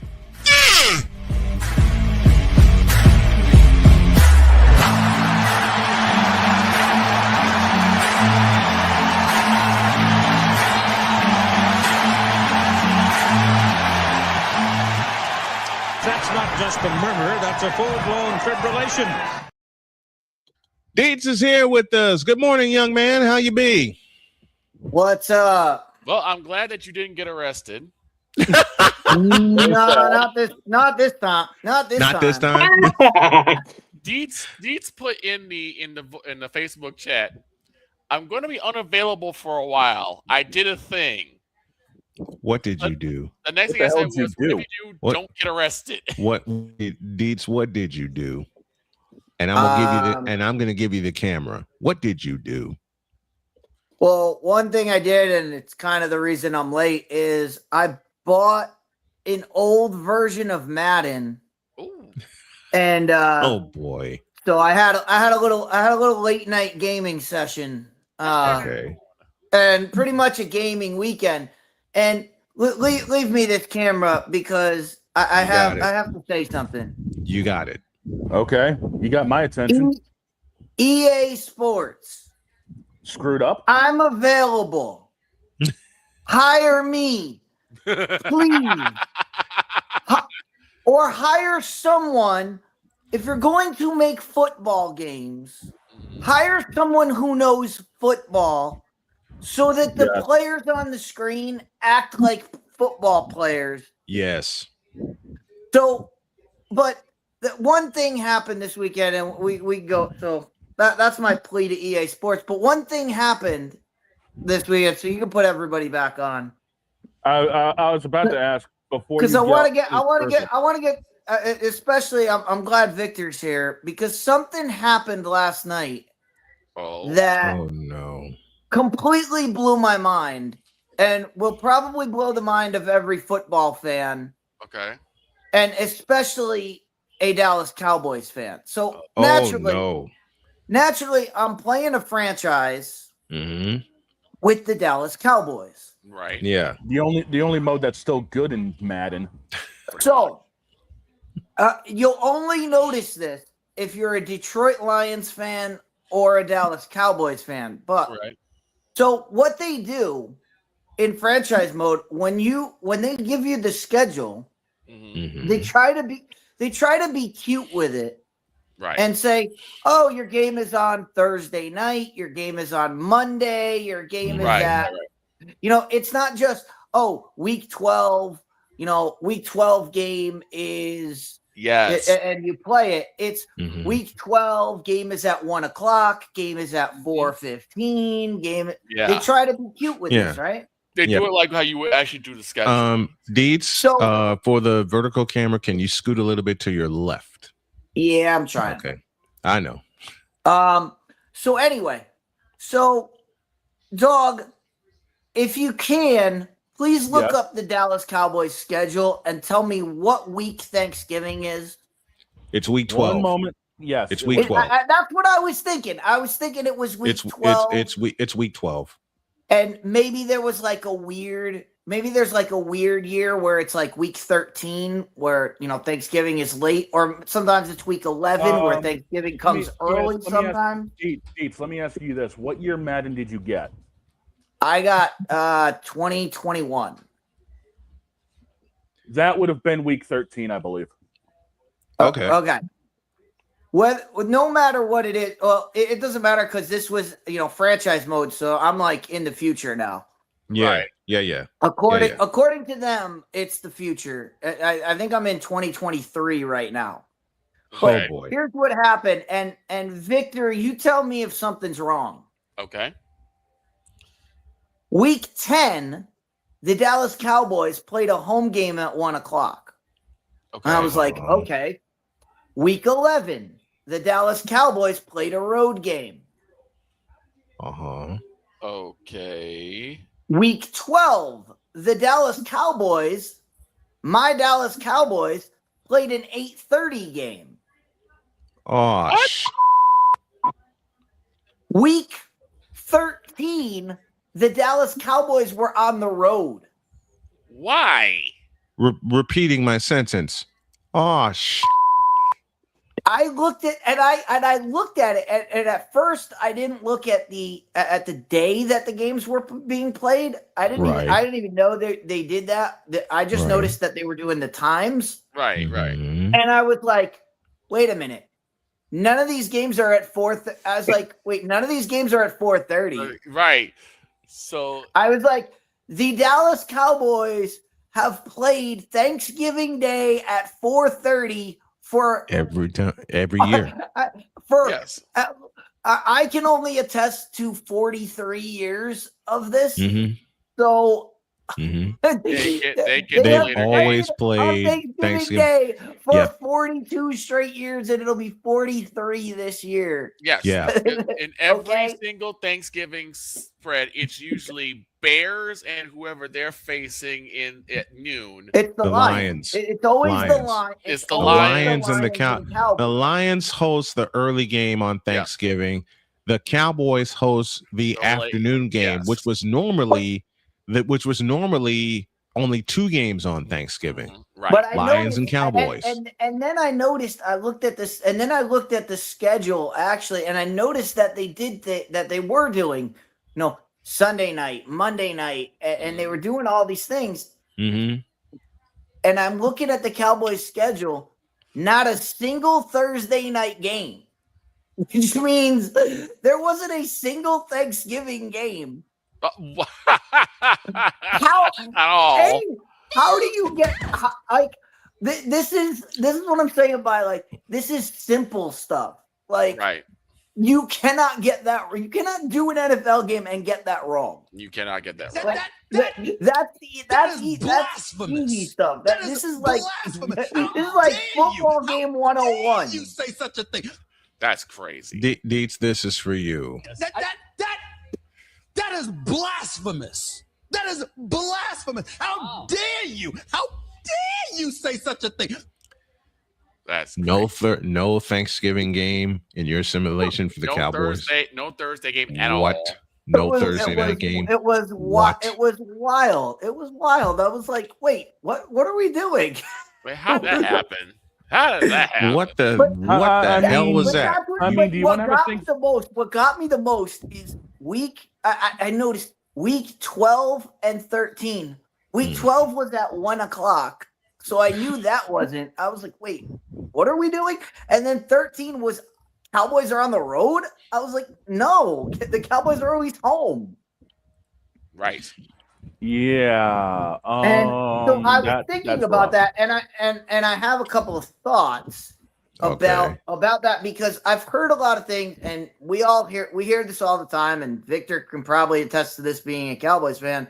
Mm-hmm. Cowboys fans get this all the time, and Lions fans get it too.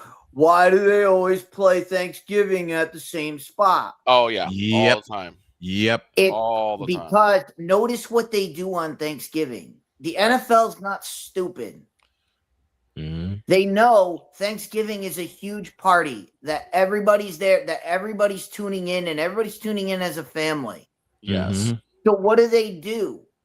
What do the Cowboys? What do they do? What does the NFL do that day? They put on. Notice how it's the only regular season game that has a halftime show. Yes. Yeah. Yep. They make it a festival. They make it a spectacle. So what do you have to do for that? You have to have it in a secured area. You have to have it in a place where you know everybody can be, and everybody knows it's going to be years and years in advance, Right. so that they can plan Around on it. being, they can plan it out, and they don't have to go through. Oh, we have to get a hotel for these people. We have to do this. We have to do that. They just go, you know what? We're in Detroit at 1:00. The halftime show is going to be this person, and they're going to be in Detroit on this date. They're going to be in Dallas. You're going to be in Dallas and do the halftime show at this date. That's why they do it like that. It's not because we only want the Lions and the Cowboys. Yeah. First of all, both games are in domes. Yep. I mean, the Cowboys half a dome, but it's still a dome. But that's still what I mean. And the only time it snowed and weather was involved, we got one of the greatest games ever and one of the worst games of all time at the same time. Right. Yeah. Pretty much.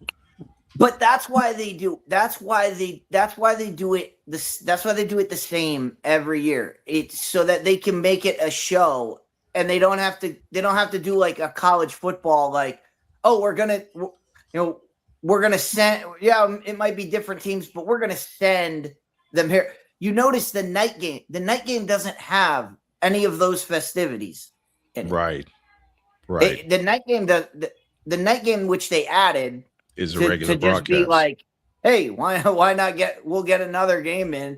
But you notice it doesn't have a halftime show. It doesn't have all the pageantry of what the Lions and the Cowboys have. Yeah, and I mean most of the time people are sleeping that game. Most of the time people are sleeping that game because they're too loaded up on turkey.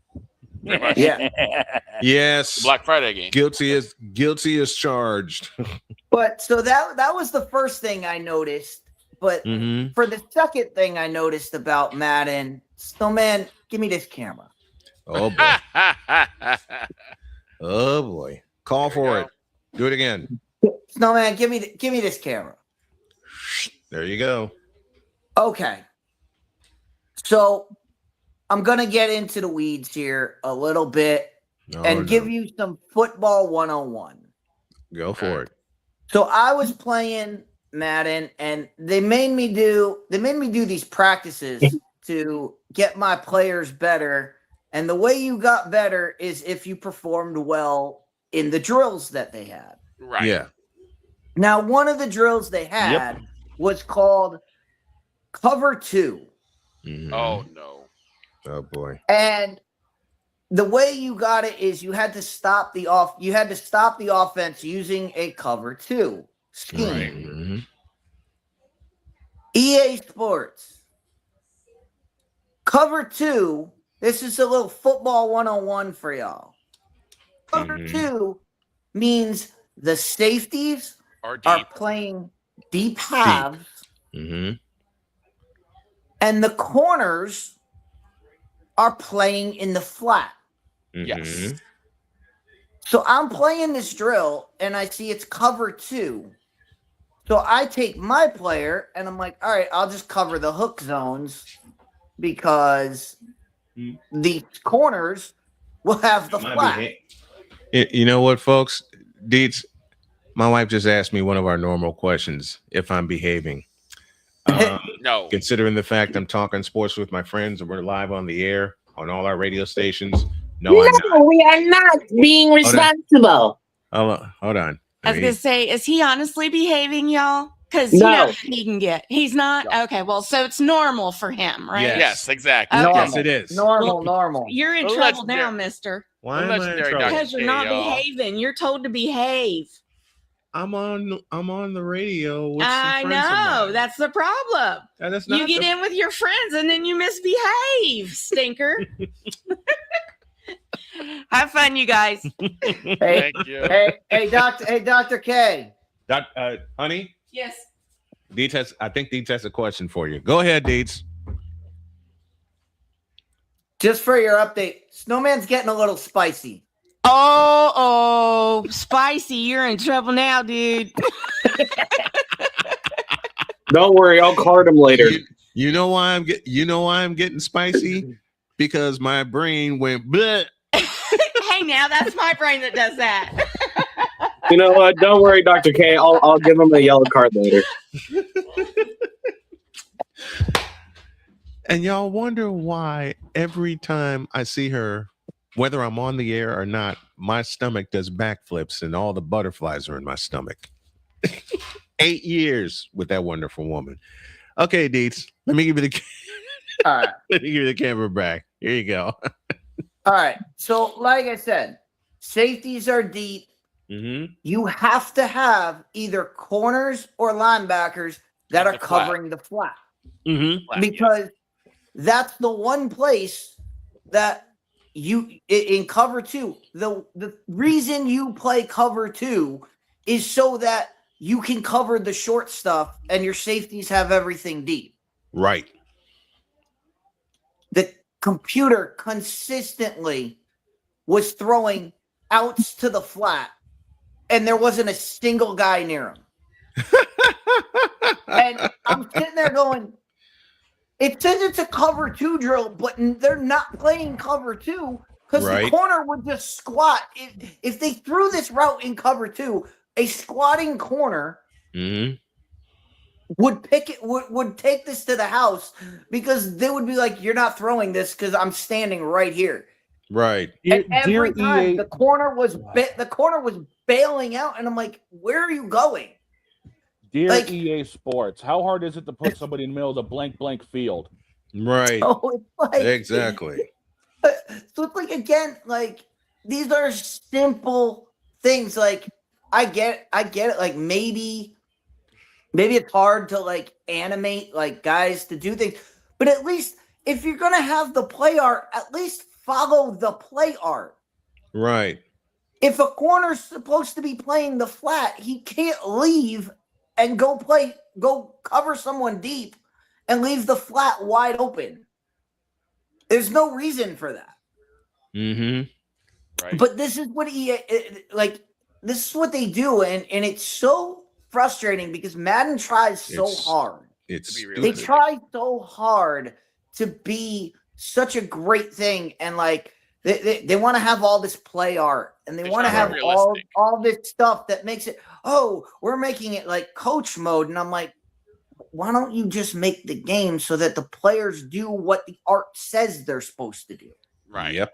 You just do that, Mhm. everything will be fine. But they have like plays where guys just have random brain farts, and all of a sudden the corner is. I have two guys covering deep, and nobody's in the flat. I'm like, well, then no one does that. That's not football. No. That's just, hey, we're gonna make your guy do something stupid, so that nobody pays. But the regular person wouldn't pay attention to. They'd be like, oh, he got tricked, or he did this. But I noticed doing this drill, I noticed it was every single time. It was every single play. There was no one in the flat. Like in cover two, that's the one thing you can't do.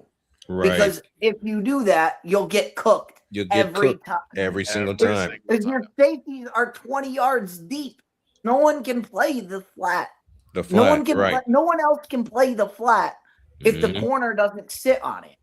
Right. It makes no sense. So None. again, football None. 101. This is football 101. This is like the first thing if you had ever played, coached, or even like just knew anything about defensive design, Mm-hmm. you would know, oh, this is wrong.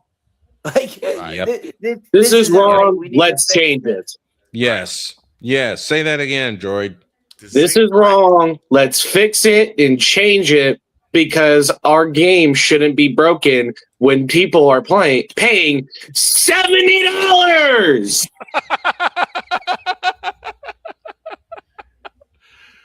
That And I'm lie saying hit. even louder, $70. Oh no. So yeah, I mean, again, I'm playing an older version because I went to GameStop and it was $2. So I wasn't gonna. That's a deal. Yeah, that's you know, fair. You know, I wasn't gonna pass up. I wasn't gonna pass up the deal is a deal, Like, Deeds. I agree with you. A deal is a deal. I agree.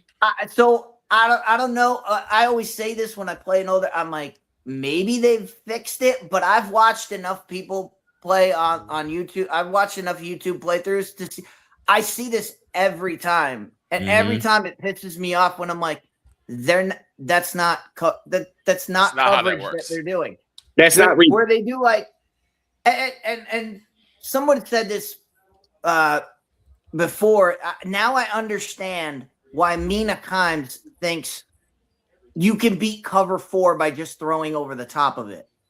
Like, wait. Because Time that's what Madden had me do. In beat cover 4, they had me running all verticals. And I was like, wait. Why? I was like, wait. You want me to complete a pass vertical down the field with four safeties deep? Yep. I was like, this is not how football works. But see, I understand now why Mina Kimes got confused, because she's probably only seen play art through Madden and thought, yeah, this'll do it. If you did that, your wide receiver would get killed. Yep. They'd be dead on the field. If you ran verticals against, they'd be hit by 4 guys before the ball even got there. Easy. Right. Oh yeah. Easy. Immediately. Put the soul of Ray Lewis into every defender. Yeah. Break your soul. Yeah. Break your spirit, break your back, break everything. Yes. So Madden's a little bit, just a little bit broken. I mean, and like I said, maybe they've gotten people in there to fix it, but I haven't seen it. It's more broke. Seriously, just bring a football person in. You don't even need you don't even need. Just bring me in for like a day and be like, all right. Are our guys doing what they're supposed to do what David Kaplan, and Victor knows this clip. Do what David Kaplan suggested a long time ago when it came to the Bears. Yep. Get a football guy in here. Fix this damn thing. Exactly. Each, you do not want to know how bad Madden 26 is. Trust me. Yeah, and just I don't want to see it. I mean, no, you don't. Just bring me in for a day to talk to the devs. I can get on the whiteboard. Right. I can draw some things up. I can tell them, here's what's supposed to happen. And so they can go back, they can look at the game and go, is that happening when we play it? No. And right. Why is that happening? And why is this happening and not that? I mean, they can go in and like, these are all fixable things that if you cared or paid attention to football. Now, if you are, I know there's probably some people in the chat that are just like, it's just a game, but it's the mentality of, if you cared about something, you would put the full effort. You would put the full effort in to get it right. That's what we do here. And as Droid said, for a $70 game, get it right the first time. Get it right on day one.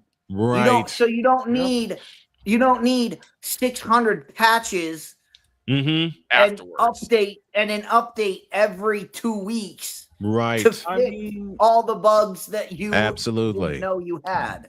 Absolutely. I mean, look at MLB The Show. I mean, outside of the constant updates with rosters and outside of the content drops, there's barely been any hot fix patches. Mhm. Right. That says everything. It does. And the game play at MLB The Show, the game plays like people play baseball. You know, if there's a grounder to short and there's a double play, the guy flips it to second. Right. Yes. If the infield's playing in, the infield plays in on the grass, and if they get the ball, they go home. Yep. They don't. They don't have one guy for no reason. Like they don't have a shortstop. Like everybody's playing in, and the shortstop is playing. You know, in the heel. Like no, this would the be like shortstop this would is be in like on the grass. He's not out. Like He's if not there's out in left field. This would be like if there's a double play ball, the shortstop grabs it off the bounce and throws it straight home. It's like, why would you do that if the out is at second? I'm gonna throw it home anyway. Philadelphia Phillies. Remember that? Ow, remember that? I forgot that happened. Ouch. Philadelphia Phillies. Remember that in Los Angeles? And I mean, think of it this way. They've even gotten it to the point where even if you go perfect on a ball, there is still a likelihood that it could still be an out. Yep. I have the only thing I don't like about that, dog, is you're telling me I hit this perfect bottom of the ball. That is out of here. Every day of the week, that is out of here. That is bomb to left center field, 400 plus feet. It's a line out to short. Are you serious? I've done that 7 times. Welcome to baseball. I mean, and yet again, you're talking about a game. You're talking about a game. You're talking about a game where you could be perfect. You could do everything perfectly, and you still only get a hit less than 30% of the time. Yeah, and people who get hits 30% of the time, someone that bats 300 for a season, is considered immaculate. I mean, so you have let to me run understand. this down. Let me run this down for you because I was playing a game last night. Okay. I have Cedar Rafaela and Shohei Ohtani going 1-2. Okay. Okay. My all-star Rafaela hit 115 mile an hour line out to second base. His opening AB. Shohei Ohtani's opening AB, 97 mile an hour exit velo home run. You tell me where the logic is in this. And that wasn't even perfect. That was pulled. But you get what I mean. Like you're hitting a fastball, perfect, bottom of the ball. That should be going out, or at least a fly out to the warning track. That should be in the seats. It should be, but no. Cedar Rafaela, he's got the power. We all know what he does in Boston. It was a complete line out to second base, but yet again, Ohtani pulls a 87 mile an hour sweeper, 97 miles an hour into the seats. However, I will say that also depends on which type of hit you use. Because, I have a controller right here. I can show you. Normal power contact. Right. Normal swing, power swing, contact swing. And that also depends on your player's overalls. If you got a 60 overall, don't expect to hit a home run, even if you hit it perfect. True. Dude, Cedar was a 98. Ohtani's a 99. Power, not much difference between the two of them. Not much. So I think that's ready to grab my food. That's what you get. That's baseball. That's baseball logic. Anything can happen. Yeah. Damien says you would get cooked more than when Chris Jones got cooked by T. Law in the end zone. You get cooked more than Lamar Jackson did. At least that's baseball. See, if it were if it were Madden, it would be you hit.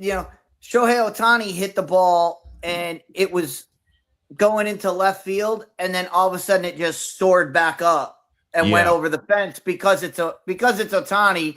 That's what Madden does. Madden will just make That's like things what the happen. hackers do, dudes. That's what cheaters do. You notice a huge hole, and then all of a sudden, there's a guy in it. All of a sudden, there's a guy in it, and you're like, that guy wasn't there when I got the handoff. That guy wasn't there. He was not there. But they spawned him in because reasons.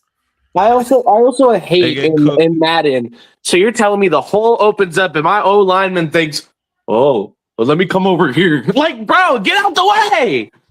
They get cooked more than Lamar Jackson did in the AFC Championship game in Baltimore. Jesus probably had it happen to him. You ever be handing it off to your all-star running back? He should be taking this to the house every day of the week, and your offensive lineman, that big bumbly bimbo, decides to get in your way. I had it yesterday where on the goal line, I had a fullback. I'm running the ball with my halfback. My fullback. If my fullback just ran through the hole and hit the first guy he saw, there's nobody there. It's a touchdown. My fullback, for some reason, decided, no, I'm going to block the outside linebacker who's on the opposite side of the field. Oh, jeez. And meanwhile, the guy sitting in the hole made the play and stopped it. And I was like, the fullback just went straight. It just went straight. There'd be a hole. My running back would have had just enough crease to just get through. Instead, they made him go a complete opposite direction. Man. For no reason. Again, reasons. Like I understand, like if the guy went through, the guy blew him up, and then he's able to get me. That makes sense. But for the guy to just not do, I'm trying to follow a simple job. And he goes the complete opposite direction. I'm like, hey, where is he going?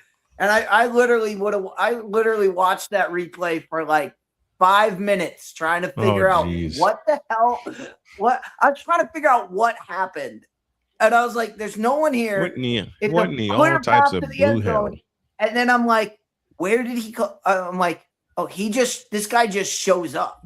They just spawned a guy into the play. So, by the way, you really want to know some weird ass Madden logic? Tell me why the hell Cordell Stewart has a 99 card in Madden 26. We're going to a break. I still got some because and you know what I got to talk about next, Brian?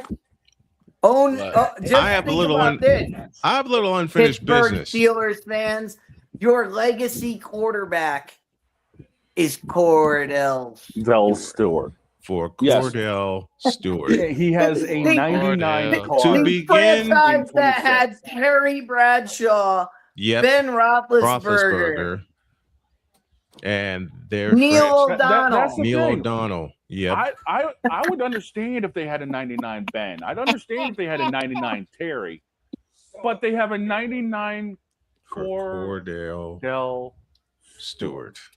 We need a break. Make this make sense. You can't. We need a break. I have a little unfinished business from hour 1. I'm going to handle that, and we're going to try to get Allison Moran in here. Hour 3 after this. This is Snowman in the Morning. The original Think Drink is back. Level up with proven ingredients formulated to crush your competition. No gimmicks, no jitters, no messing around. Just high potency results that keep you moving day or night. There's a new nerd in town, and we came to play. Nerd Focus. Smarter than energy. Here's an important message from the Diabetes Solution Center. Do you like pricking your fingers to test your blood sugar levels? No one does, but it's important to maintain your health. And now, by wearing a small remote device called a continuous glucose monitor, or CGM, you don't need to prick your fingers anymore. It's easy to use and helps you make more accurate diabetes treatment decisions. If you are testing your blood sugar 3 or more times daily, injecting insulin, or using an insulin pump, call the Diabetes Solution Center right now. And if you have Medicare or most major insurance coverage, you may be able to get a new CGM at little to no out-of-pocket cost. Shipping is free, and we'll even bill your insurance company for you. If you are testing your blood sugar 3 or more times daily, injecting insulin, or using an insulin pump, call the Diabetes Solution Center right now to learn how to end the painful finger sticks and get your own continuous glucose monitor, or CGM, at little to no out-of-pocket cost.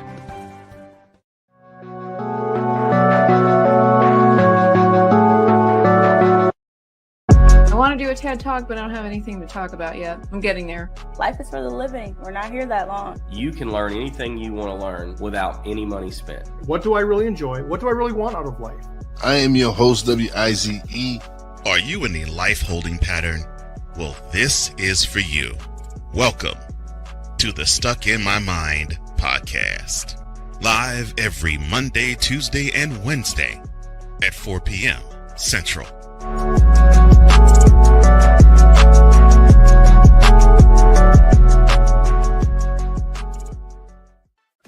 Drew Willingham.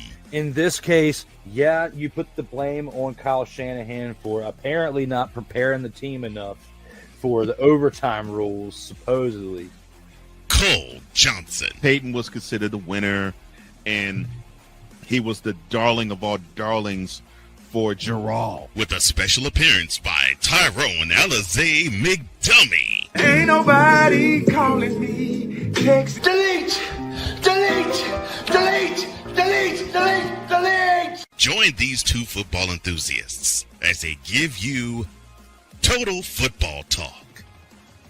Live every Monday at 4 p.m. Eastern, 3 p.m. Central on the Sertoba Media and the Comey Media YouTube channels.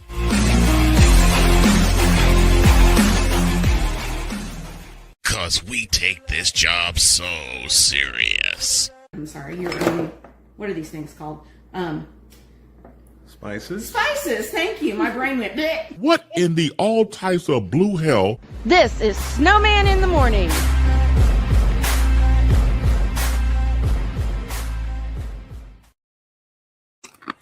All right.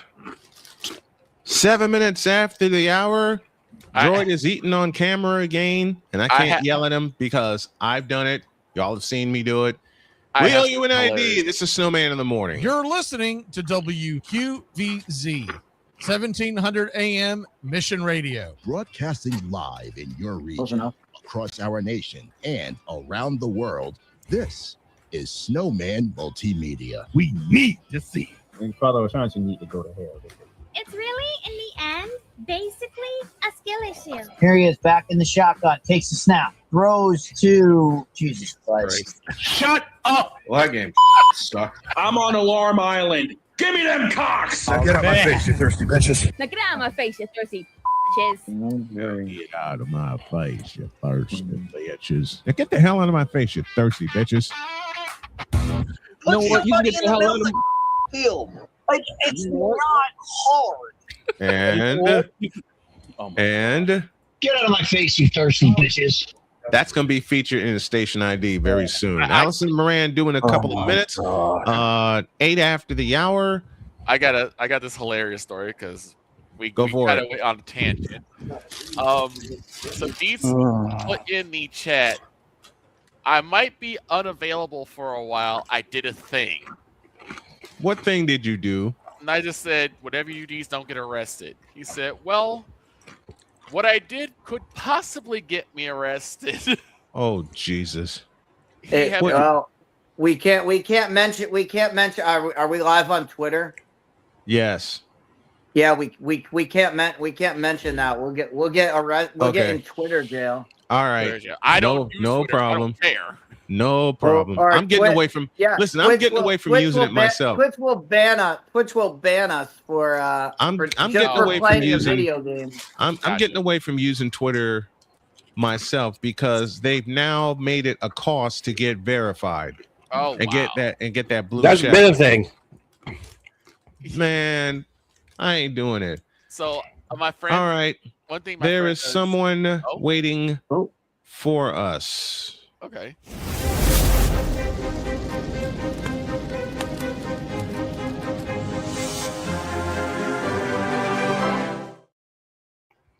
The legendary and lovely Allison Moran joining us this morning. How are you, my dear? You're muted. Muted. Whoops. Okay, now you can hear me, right? Yes, we can. Yes, we can. You guys are too kind. Thank you for calling me lovely. I've had like 10 hours of sleep over the weekend. So how's your mom? The lady of the power, sweet to be sour. Allison Moran. There you go. It's a mom for the uninitiated had broken her hip and some ribs in a fall over the weekend. My mom is 99 years old. She was Bless old. her heart. Yep, she was old when she had me, but bless her heart. Bless her heart. Yeah, Bless her heart. Man, she's hanging in there though. I love it. Yeah, that's gonna be me. Yeah, fighting cancer, beating cancer, beating depression, and everything. That's gonna be me. Exactly. Yeah. If I may ask, Allie, when is the century mark? Yeah. Century mark is May 6th, 2027. So when she makes it to that century mark, we are coming on here and celebrating. All right. We are coming on here and celebrating the century mark. Now I got a little unfinished business because I started to talk about this, but then we got the word from Napoleon about his dad, so we shared some dad stories here. But I got a little bit of business because, as I've told Allie a few times and told you guys, the W has pissed me off. Last time. Why ever for, bro?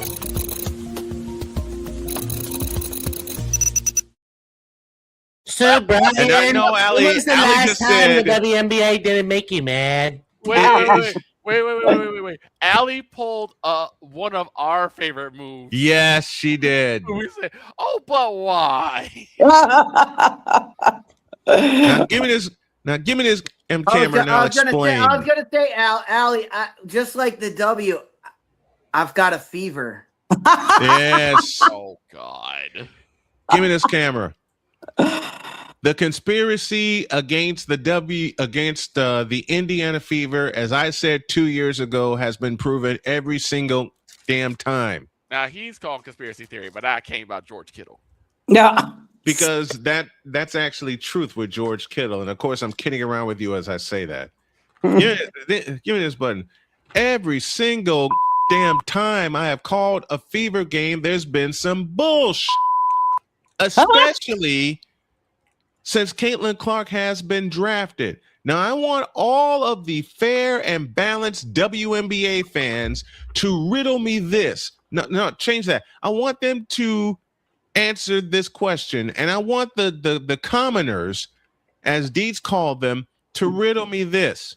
Why is every other team and every other game getting refereed, if you want to call that, fairly, and you barely see any rough play, but when you see the Indiana Fever, who have all 44 games televised, and they go to play teams like the New York Liberty or the Phoenix Mercury or the Minnesota Lynx, I'll say it plainly, the Fever get over every single damn time. Give an example. They play, and I've talked about this, and Allie has talked about this with me. Game 5, WNBA semifinals against the defending champion Las Vegas Aces. Asia Wilson was getting worked over by Aaliyah Boston. She was getting bodied by Aaliyah Boston. They rode Aaliyah Boston and Kelsey Mitchell to the 2-minute mark of the fourth quarter when Aaliyah Boston got whistled for a ghost foul against Asia Wilson. That was her 6th foul. She was out of the game, and Kelsey Mitchell tried her best to rescue the Fever in overtime. It didn't work, and the Aces won that game 107-98. Here's a conspiracy, Victor. Yes, I'm using your word. If Aaliyah Boston had not been called for that ghost foul, Indiana wins that game in regulation because Asia Wilson was getting worked over. Kelsey Mitchell found her groove. She ended with, I think, 31 in that game. And in fact, Aaliyah Boston had a double-double in that game. Give you another example. The conspiracy and I can't think of the word for it, but the something they have against Caitlin Clark. The pure, unadulterated hatred. It's nothing else but hatred because Caitlin Clark is one of the best players in the league. Period. Now, boss, don't you see the earpieces in their ears and Triple H and Gorilla telling them how to referee this stuff? Yes.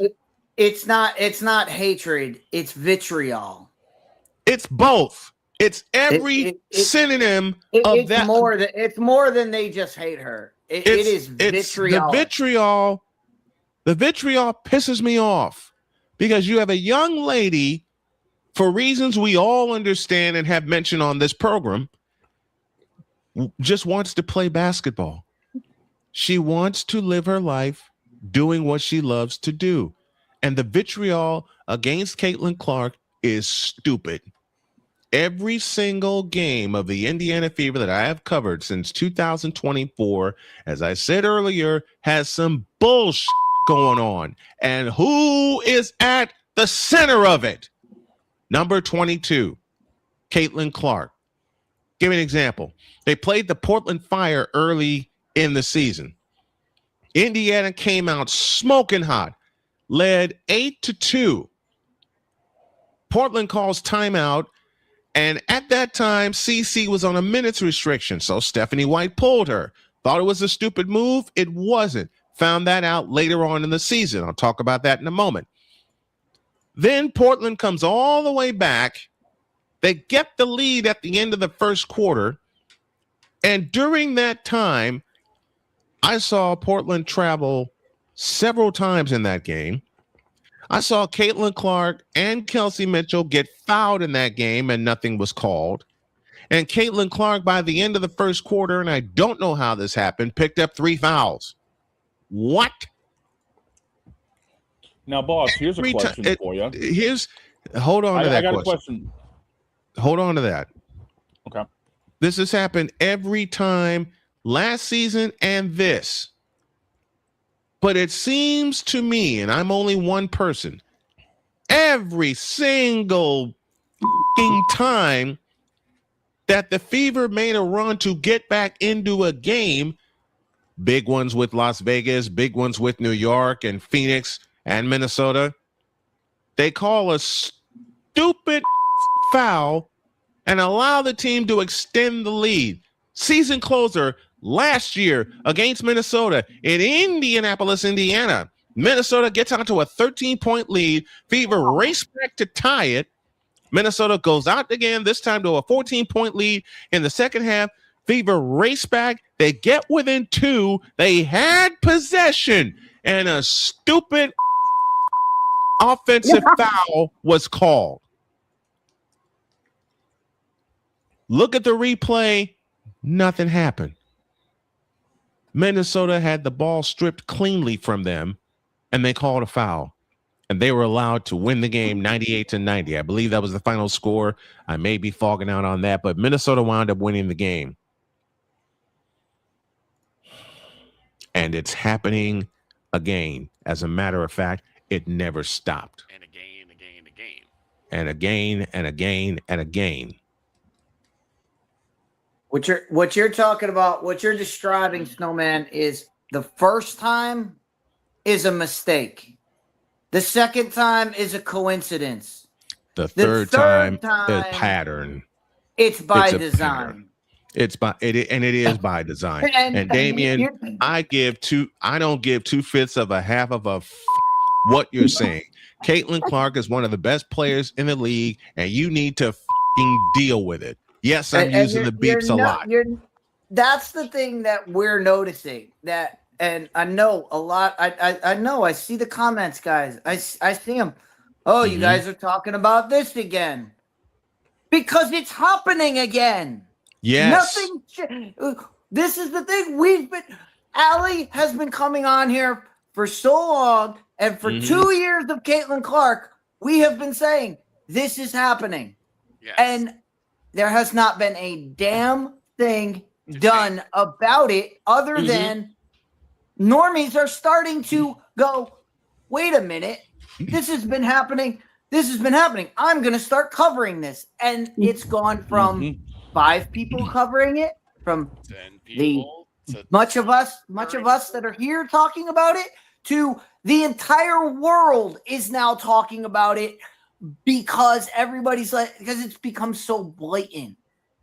And we try to tell y'all, you need to stop this. Hold up, boss. You need to stop it now.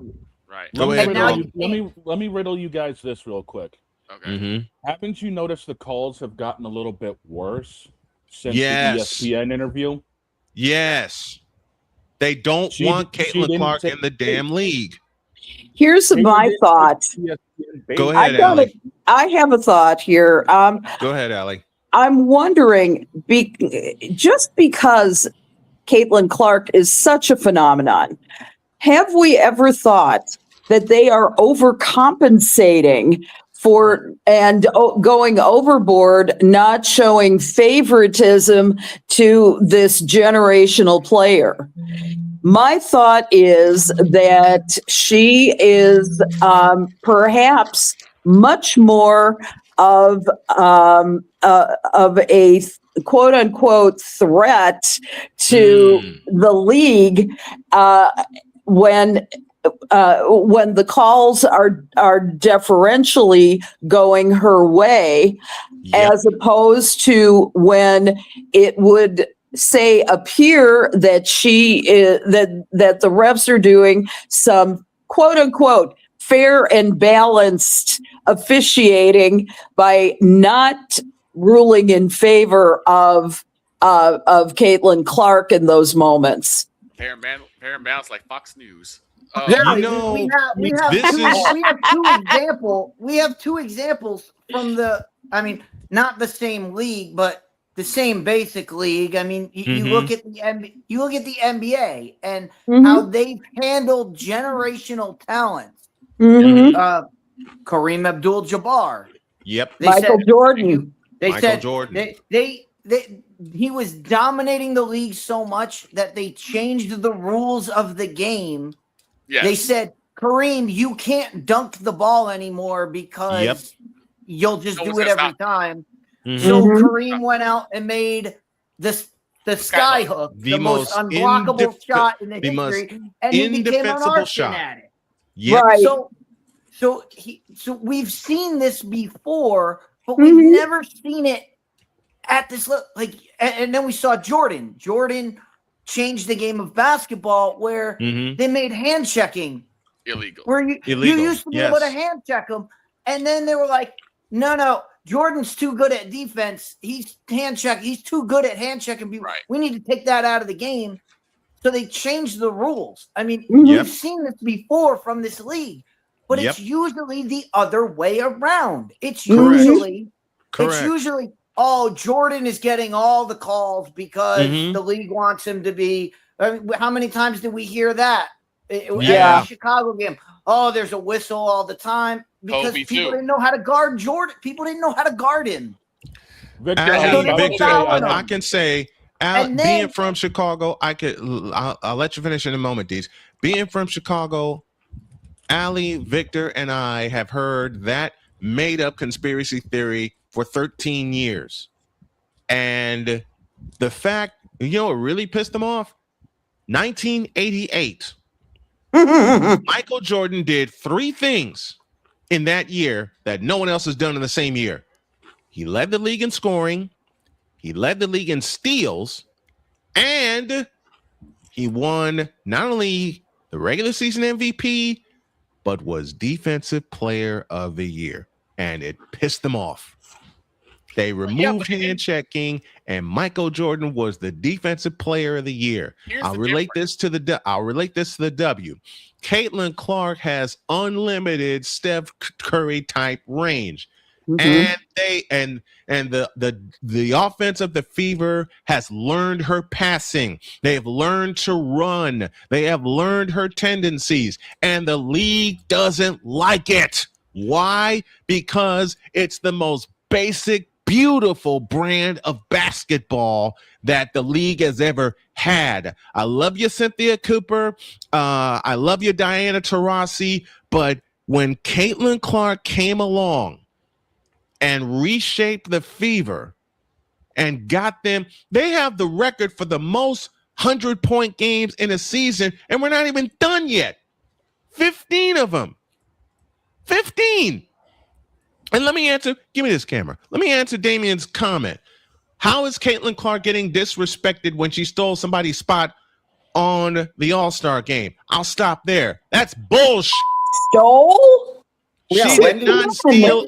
Listen, you don't steal a spot. The fans voted for Caitlin Clark because the true fans love watching her play. Hold on. I gotta ask a question.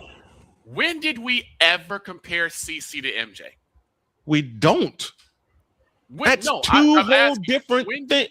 When did we ever compare that? Here's the thing. Here's my thing. I'll let you finish in a minute, and we gotta get back to Allie. Okay. Here's the thing. Yes, when Kareem Abdul-Jabbar, he was a dunking machine. They say you can't dunk because no one can defend you. So right. they made Skyhook. Same thing with MJ. MJ's so good at defense, they made handshake illegal. Did either of those moves cause Kareem or MJ injury? No. Or wrist injury? No. That's the difference. That's the difference. You make a great point. Great point, Victor.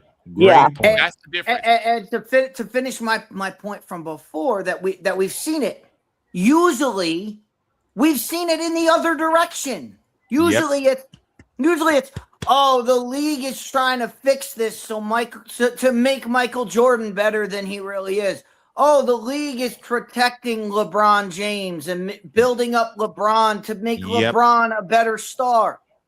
We have never seen where a league has gone out of their way to diminish a star player. They're trying to put her on the sideline. And I'll ask one more question. They're actively trying. They're actively trying this. I'll ask. I want to ask one more question, Mr. And the question, Allie, the $1 million question that if anyone can answer this, play the lottery because you're ahead of the game. Okay. I could use the money. Same. Why? Why are they? Why would you damage your product? Why would you damage it for like? That's the thing that drives us. I'll include it drives us mad. That's what drives us crazy. I agree. It's not just that it's happening. It's why is this happening? Why are you doing this? Downstairs to Allie. I think that part of the reason for all of that, there's two things. Number one is the incompetence of the officiating that we have talked about 100 times on these airwaves. The second thing is that there's a certain amount of pride, I think, in the women who have gone before Caitlin Clark. There's been a lot of back and forth between these, between these individuals who have built the league long before that. You didn't have a Bob Cousy saying, well, why didn't I get the breaks streaks that Michael Jordan Right. had. Right. And the other thing is that it was a different type of basketball. You didn't shoot to kill in the NBA when Michael Jordan came around. You didn't. You weren't actively attempting to injure. The game has been very physical in the W for a very, very long time. Correct. And so the only thing is, and I was listening to a podcast last night where they were saying, nobody's ever paid attention to it before, how physical this game is. Now there are more eyes on it. And so I think that it's really all about having more eyes on the type of basketball that the W has, and seeing some of those flaws that are now being unmasked to the world because there are more eyes on it. They've always played a very, very physical game in the W. And so I think those are the reasons why it's making us so crazy right now. This has I want to been. ask one question. But Al, just brought up a really great point of, the changing of the guard as it speaks, and we saw that with Jordan. Yeah. Jordan. But the thing about Jordan is Jordan was put through it. The stars of the league at the time: Larry Bird, Magic Johnson, Isaiah Thomas. They put Jordan through the ringer and came out the other side. What did we see this weekend? I mean, you saw not this weekend, but the All-Star weekend. Ask Cynthia Cooper and Teresa Witherspoon, who spent long times with Caitlin during All-Star weekend. Ask them how they feel about Caitlin Clark right now, because that's what's happening. Is a lot of the people that are. I mean, you're getting Stu Bird and all that. Stu Bird just constantly attacking CC. Caitlin. And the old guard pretty much saying, Caitlin's got to earn her stripes. Got to earn her stripes. Then you have moments where she meets with Cynthia Cooper and T. Witherspoon, and they absolutely love her. Right. When they meet her, because they've met her in person, they've been around her for a weekend and seen how she goes about her business, and they say, and it changes their perspective of her. That's what we're talking about here. We're talking about, the people that are coming in off. Caitlin Clark's hot right now. I need to see. Oh, why is this? It's been happening for a long time. Yes, it has. And whenever somebody realizes, that's who Caitlin Clark is, they love and accept her. Yes, right, absolutely. Right. It's things like that. Yeah, you saw it all weekend. Cindy Cooper and T. Witherspoon, they couldn't say enough good things. They could not say enough about. I got to ask a question Clark. Also. I got to ask one more question. What part of any of the stuff with Caitlin Clark is considered white privilege? I think there's some truth to that, Victor. I think you've got a league that's 70% black, and I think right.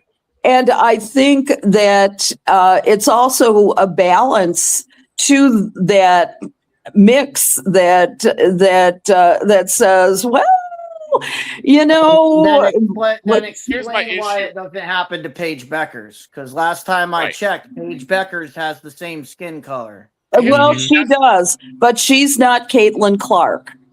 She's that's what I'm saying. If it were Victor, if you're saying what happens to her, and I'm taking the premise, Victor, I'm just taking the question you posed.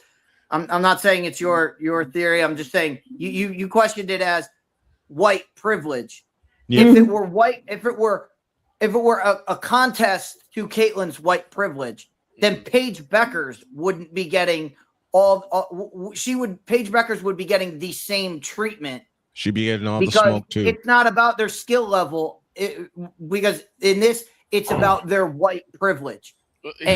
But Paige Becker, but we don't see any of this happening with Paige. We don't see Paige. No. Paige is basically the other way around, where anything around her, it's called a foul immediately. A girl could be standing at the free throw line. Paige shoots a three, and they're like, "Oh, and one."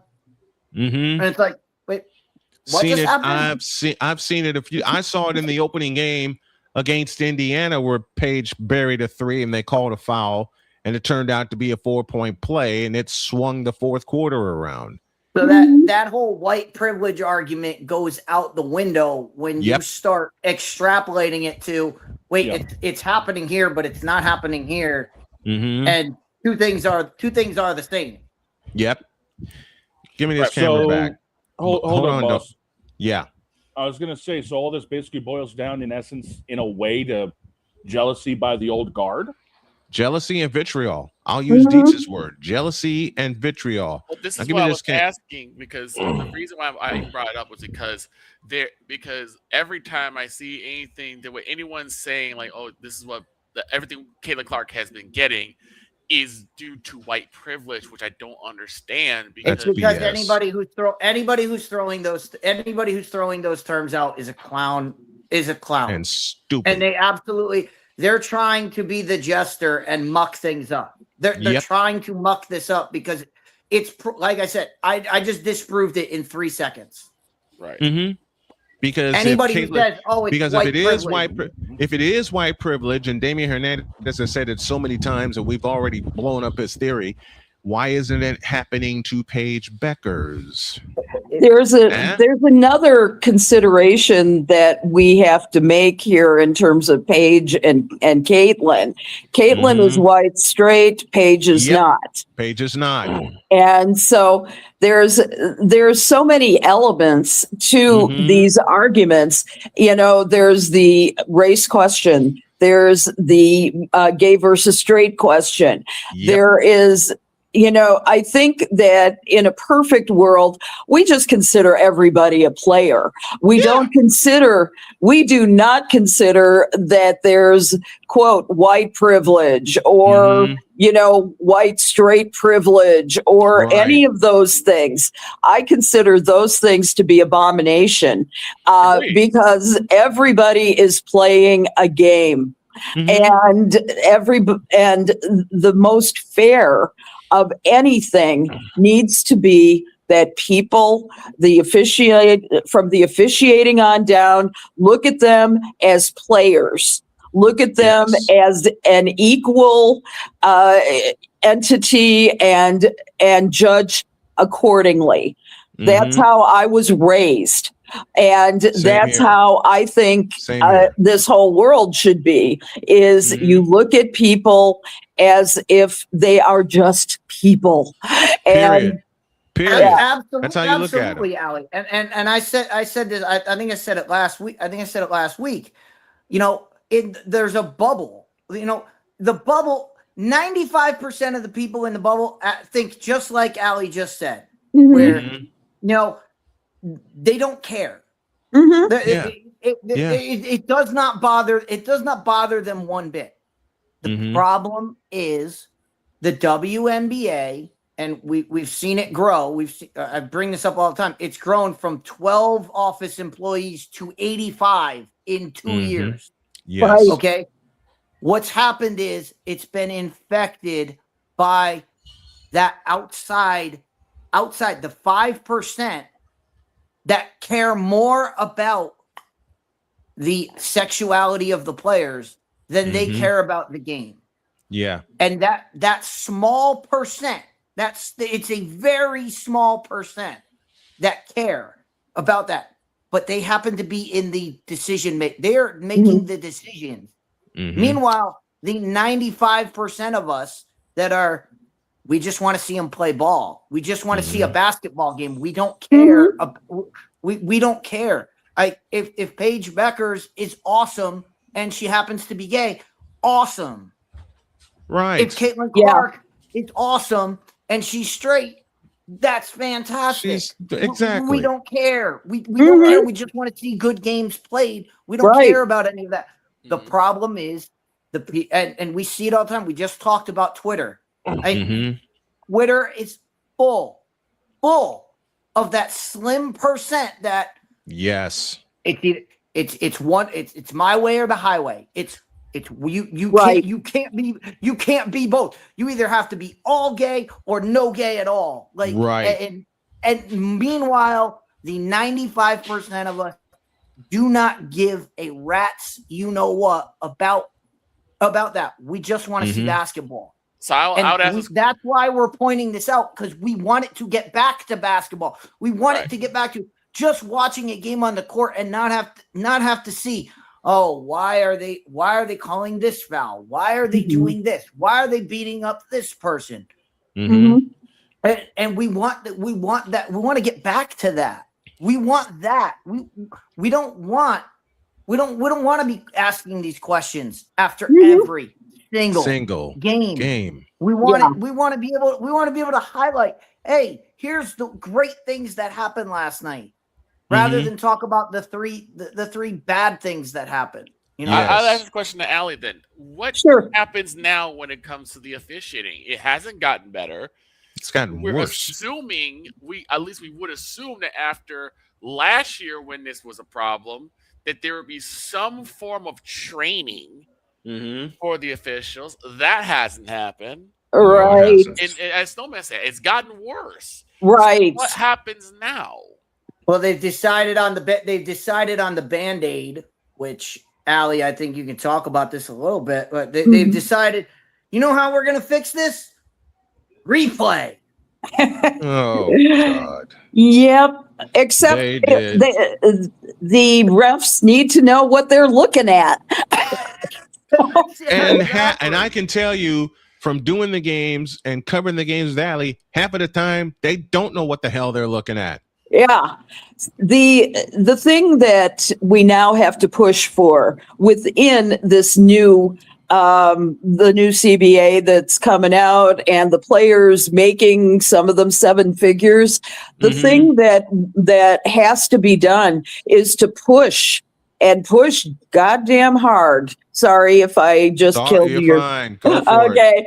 Push goddamn hard for them to up the ante on the training that all refs get, so that they can officiate a game competently. I have not seen worse officiating than at the WNBA. And I've covered every level of women's basketball from high school on up, and I have never seen worse officiating. I think that the WNBA is a very special case, though, because you don't see as much physicality in the college game as you do in the WNBA. I don't think you see the same type of play even. I mean, some of it, yes, but I'm not seeing, hands to the throat. I'm not seeing people knock each other down the way they do. So my real concern is how many injuries are going to have to be on the court before someone does something about this. I think it's up to us as professionals. I think it's up to the fans to tell their the owners of the teams, gosh darn it, get better officiating. Have a school specifically for WNBA players and, for the WNBA rules, and make sure that everybody knows them and follows the book. You can do that. You have absolute freedom to make that happen. And if you don't do it by season 31, we're going to have a lot of trouble. We're already in a lot. They have all of the, like I just said, they have added all of these know nothing jobs. Mm-hmm. Where's the official? The NFL has a czar of officiating. Yeah. That if there is a complaint, you go to that guy. You say, "Here's the tape. Here's the officials. Here's the crew that's been working the entire time. They've been working together for all these games. Here's all the games they've called. There's clearly something wrong." And that guy, the official czar, goes in and pulls the crew in and says, "Hey, here's where you went wrong. Here's what we need to fix.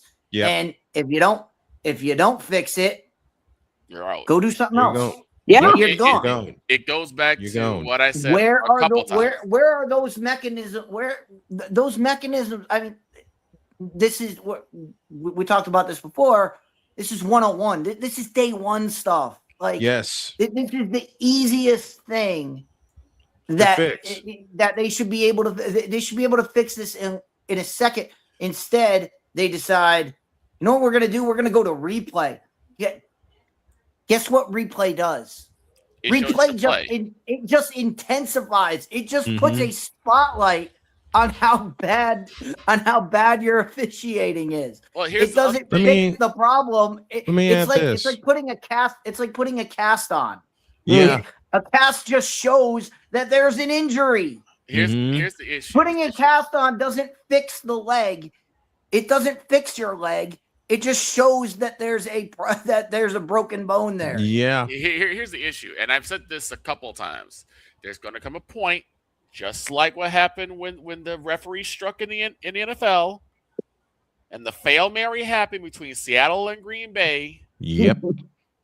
They're going to lose a lot of viewership because people are saying this is incorrect, and no one's fixing it. So why am I still here? Exactly. What happened with that? Go back to that scene, and what happened? Fans blew it up. Exactly. Fans blew it up and pointed it out, and then started saying, "This is unacceptable. We can't have this." That's what everybody's been trying to say about the WNBA is starting to get eyes on it. Mm-hmm. And what I said is, when this hits normies and it starts going viral, everyone's going to have an eye on it, and now something has to happen. Otherwise, you're gonna die. Like, the league is going to die. It's gonna get crumbled by all this attention if you don't fix it. You know, and we've been screaming about it for 2 years. And nothing has been done. In fact, it's gotten worse. Give me this camera. Here's the main reason, and I mentioned this earlier in the program. Here's the reason reasons. I'll give you a list of why I stepped away from covering the W. And when I mentioned this to Allie, she nodded her head in agreement every single time. I already mentioned the conspiracy against the Indiana Fever, in particular, Caitlin Clark. We've seen that since she's been in the league. The second reason is that what Dietz predicted has happened. It has gotten to normal streamers. And yes, I'm capitalizing the word streamers. What I do is a simulcast, old school simulcast. And I'll be using an example that's going to make Allison Moran smile. When the Bulls game with Jim Durham and Johnny Kerr was not only on Sports Channel, but it was on WMAQ. That simulcast started happening in 1986. The Bulls were the first team to do a simulcast in the NBA in 1986. And then everybody picked it up. Lakers picked it up. They did a great job with it. The Celtics picked it up. They did a great job with it with the late, great Johnny Most. And I mentioned the late, great Chick Hearn. Who else? Hot Rod Hundley and the Utah Jazz had a version of that. You know, that's what I deliver. And I am unable at this point in time to call the game right down the middle, just like the greats do. Rising Rhino mentioned in a comment earlier in the show, 1995 is a long time ago. You can do anything you want. I choose to remain the professional that I am. I am going on 31 years of calling games at every level. I've done WNBA games. Allie has joined me for that in Chicago. I've done college basketball. I've done women's college basketball. Victor has hung with me for that, either here in studio or live on site. When I've always said this, when I cannot do my job correctly, I'm gone. And as far as the WNBA goes, give me this button. Until they fix the grade A homogenized Holstein bullshit that they're doing in the W. And yes, I said it. And Damien, you're going to get mad at me, but I don't care. Until they fix the grade A homogenized Holstein bullshit that's going on in the W, I'm not coming back. But here's the other thing, and Deets hit it on the head about how this is by design, because it is now, by design. Every single time, because now they can do what they're doing, Mm-hmm. and anyone who complains about it, well, you're just a Caitlin Clark sexual. You're a Caitlin Clark Uber fan. Mm-hmm. You know what? You're a Caitlin Clark stan is the term stan, right. that I've heard. Let me have this camera back. It has gotten to the normies, and they have the thing about it ruined getting to the normies is it's getting to people who, you mentioned streamers, it's getting to people who post 3 or 4 videos a day. And those people are starting to pay attention to this. So now those 3 or 4 videos are all about this, and it's flooding the market, and it's you can't turn away. You can't turn away from it now.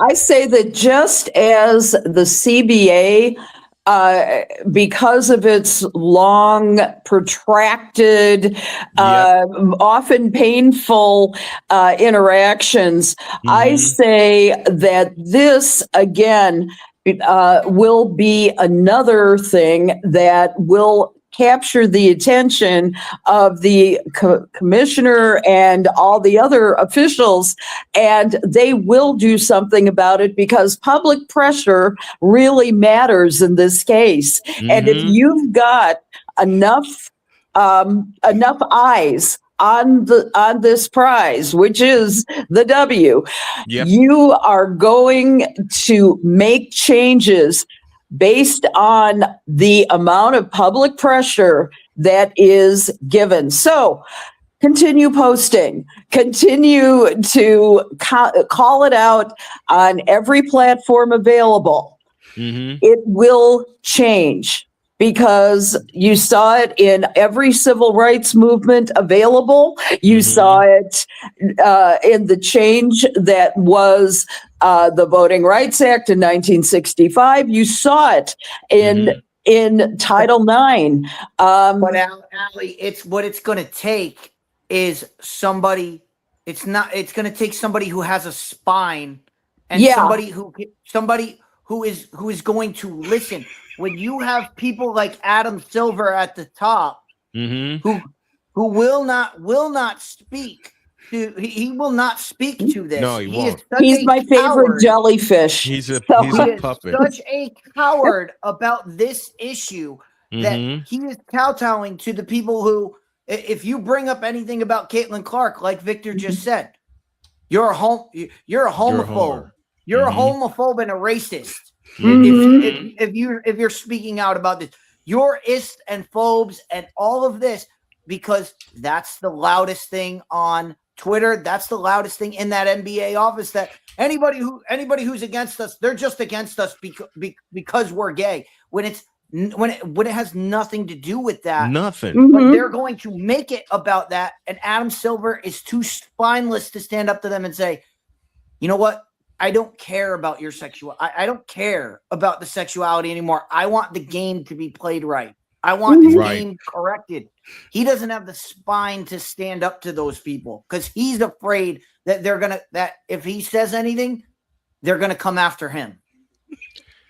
Well, it's going to take somebody to get in that office that says it's going to take, and I know this is a trigger name for people, but it's going to take an Elon Musk to get in there and go, I'm cleaning house. All of y'all all of y'all that were here, all of y'all that were here from Twitter before, get out. Get out. And Yep. I'm taking over. I'm putting my people in. And we're gonna run this the right way. And it's I going wouldn't to use take Elon that Musk kind as of a effort. It's going to take that kind of effort where somebody comes in, cleans house, and says, "Everybody out, everybody." Get out. And I'm talking all these 85 people that they added. All of y'all are gone. All of y'all are gone. If you're great for the job, come reapply. But you're all out. I'm fixing this from the top down. That's what it's going to take. And they don't have the spine. They don't. Adam Silver's a coward. Let me have He can't do it. let me have this. Engelberg Steve. is on her last leg. She can't do it. Let me have this, and then we'll close up shop for the day. It is going to take a Herculean Elon Musk kind of effort to clean house in the W. The moment it started hitting the normies, and Dietz warned me about this when I started this 2 years ago. I'll never forget his warning when he said, "You're doing something that the normies are not doing, but once it's hitting the normies, you're going to have a problem because they want to take it away and spin it where it fits their narrative." That's exactly what's happened. I'm petitioning right now for Allie to take over the WNBA as commissioner. She'll fix it. All I got to say that if that I happens, got it. wait a I minute. got this. All I got to say is if that happens, I'm the director of broadcasting. Damn it. You got it, babe. You got it. I'm the director of broadcasting, and Jody is the director of finances. I love it. Advertising and I'll things handle like the that. promo. Sounds good. Vic and I will have a game. Vic and I will have a game of the week. It'll be televised on free television. Yes. Where everybody can reach it. As a matter of fact, WNBA on CBS. That's what I do. There you go. In a nod to the past and a look to the future, the old NBA on CBS, which left in 1990, which pissed me off. But NBC had a great run with it also. Can't fault that. That's what I do. I'll be in the truck and I'll handle promo. I got you covered. You get in the truck and you push the buttons. Victor, you join him in the truck. Yep. Push the buttons to get us set up, and then you come join me upstairs in the booth. Gotcha. But I cannot call a WNBA game fairly, even though my team is the Indiana Fever, anymore. Because whenever I see the bullshit happening against the Fever and no one except me says anything about it on the air during a broadcast, then I have to step away for my mental health, for my emotional health, because yes, I'm invested in the Indiana Fever. Yes, I have been watching them from afar, but I've got to stay from afar until I feel right enough to put this headset on and call the games fairly. Whatever the Fever do wrong, I call it out. Whatever the opposite team does wrong, I call it out. Whatever the officials do wrong, I especially call that out. And I'll give you a perfect example. I've mentioned this game before. Game 5 against Las Vegas. Victor hung out with me, and every ghost foul that was called in the second half, I went off.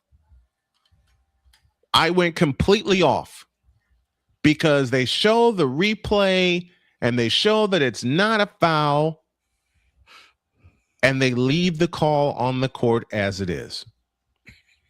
I can't do it until I feel right enough to do it. And with all these normies taking the WNBA, which they know not a goddamn thing about, which they know not a goddamn piece of history about, which they don't know about, period. And they're covering this now. Victor, I'll answer a question for you. Okay. It is not a fear of competition. It never has been for me. Because as far as I'm concerned, Snowman Multimedia and the Snowman Multimedia Sports Network is the best thing going today. ESPN, CBS Sports, who's going bankrupt, by the way, and especially NBC Sports. SMSN is the best thing going today, and all it's going to do is going to grow and get better. But every announcer that I employ has one job and one job only. Call down the middle. That's to call the game fair, even though you're rooting for a team, and call out all the bullshit that goes on in said game. You know, I'm not afraid to do that. When you can't do that, you can't compete. You can't compete with some, doing a game a night, because there's only one game. There's only one game you can do a night. You can't compete with the streamer that's doing 4 or 5 videos a day, and that's their job, and they're throwing out 5 30-minute videos a day. They're going to saturate the market. That's streaming. That's the world we live in now, where you can call the game and you can do a 2-hour game and call all the stuff out during the game. Those 5 videos that came out before are going to get pushed because there's 5 of them. They're a half hour long, and people are going to watch them. That's the nature of the game. Right. Yeah. And give me this. And I fucking hate it. Mm-hmm. I fucking hate it. I will always fucking hate how the game has changed. I run a It can change again. Remember, it can change again. Oh, if I have anything to say, this is just one thing. Wait till we get to college. Wait till college football starts at the end of this month. Jeez, Wait till the NFL starts in a month. Let me ask you something. Last year, if you have a game call that Saturday, it's not going to get the traction that the Monday morning 15-minute video from LSU fan that's ranting about LSU, whether they did good or not, praise or demolishment. They're going to get more traction because it's a 15. They're a 15-minute supplement of here's what happened, blah blah blah, and that's it. Meanwhile, you have a 2-hour game call where you've pointed all this out during the game, but it's 2 hours every week. It's one game. It's one game a week where they're putting out 15 of these things by the time you get to game 2. You know what? I'll just beat them at their own game. I'll just beat them at their own game. I'll do the same thing. Okay. You've done it before, Brian. Y'all want to play this game? The way to do that is to comment on their stuff with clips of your game, to clip out your game call and say, hey, whatever they're talking about, here's what happened. Here's the exact here's the find exact out what play. the play that they're talking about. Find your call of it, clip that out, and put it in the comments of here's how it was called on the court that I saw, and put that out there, and that way people go, oh, people will see the clip. They'll go to your clip, then they'll go to the full broadcast. That's the way to go about this. Then that is what I will do. It's to attack them at their own game. Beginning with the college football season, that's what I'll do. I'll kick their ass at let me stop saying we will kick their ass at their own game. So to all these normies that have taken over commenting on the W when you don't know a goddamn thing, and they're going to do the same thing when it comes to football. I already know this is coming. We at Snowman Multimedia are about to stomp a mud hole in your ass and walk it dry. And that's the bottom line, because old Snowman said so. Allison Moran with us every single week. She'll be back on Friday. And wait till we start doing the picks at the end of this month. We're going to have so much fun, and it's going to be crazy, and I can't wait for it to happen. Allison, my dearest, I love you dearly. We love you dearly. Thank you Thank you for allowing me to revive the Token Female Takeover. naming it the Token Female Takeover. It's a segment that I have loved since you introduced it to me, and I'm glad to revive it. And beginning today, since it is August, I'm going to start clipping it again and putting it out there in podcast form. I love you. I thank you, and we'll see you on Friday. Sounds great. Have a great week, everybody. Thanks, Allie. Have a good one. Hope Mom feels better.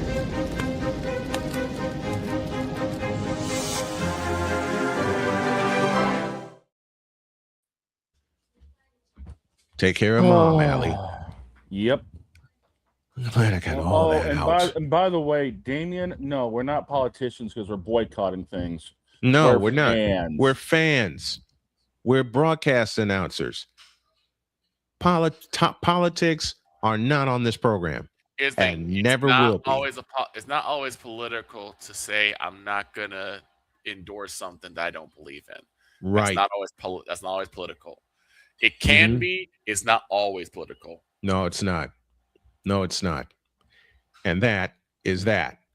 Have a great day. God bless. Remember to make your next move your best move. And always remember, if your dreams don't scare you, they are simply not big enough. Dream big, do bigger. We are. We hope y'all are too. And to all the streamers that are going to stream college football, I'm going to take advantage of viewing that on YouTube using Chris Dietz's advice. And I'm also going to post the videos of the clips of the play that they're talking about and have the fair call out there.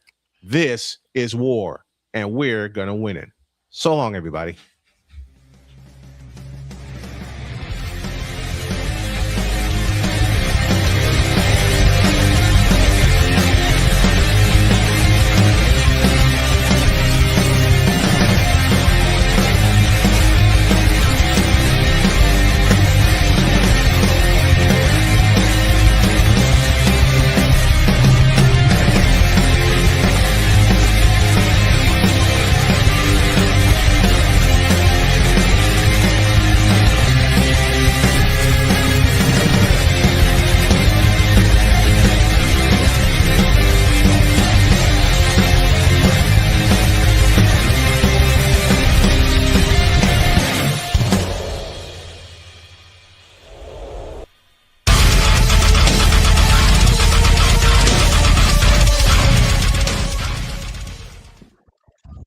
If I have a knot in my head.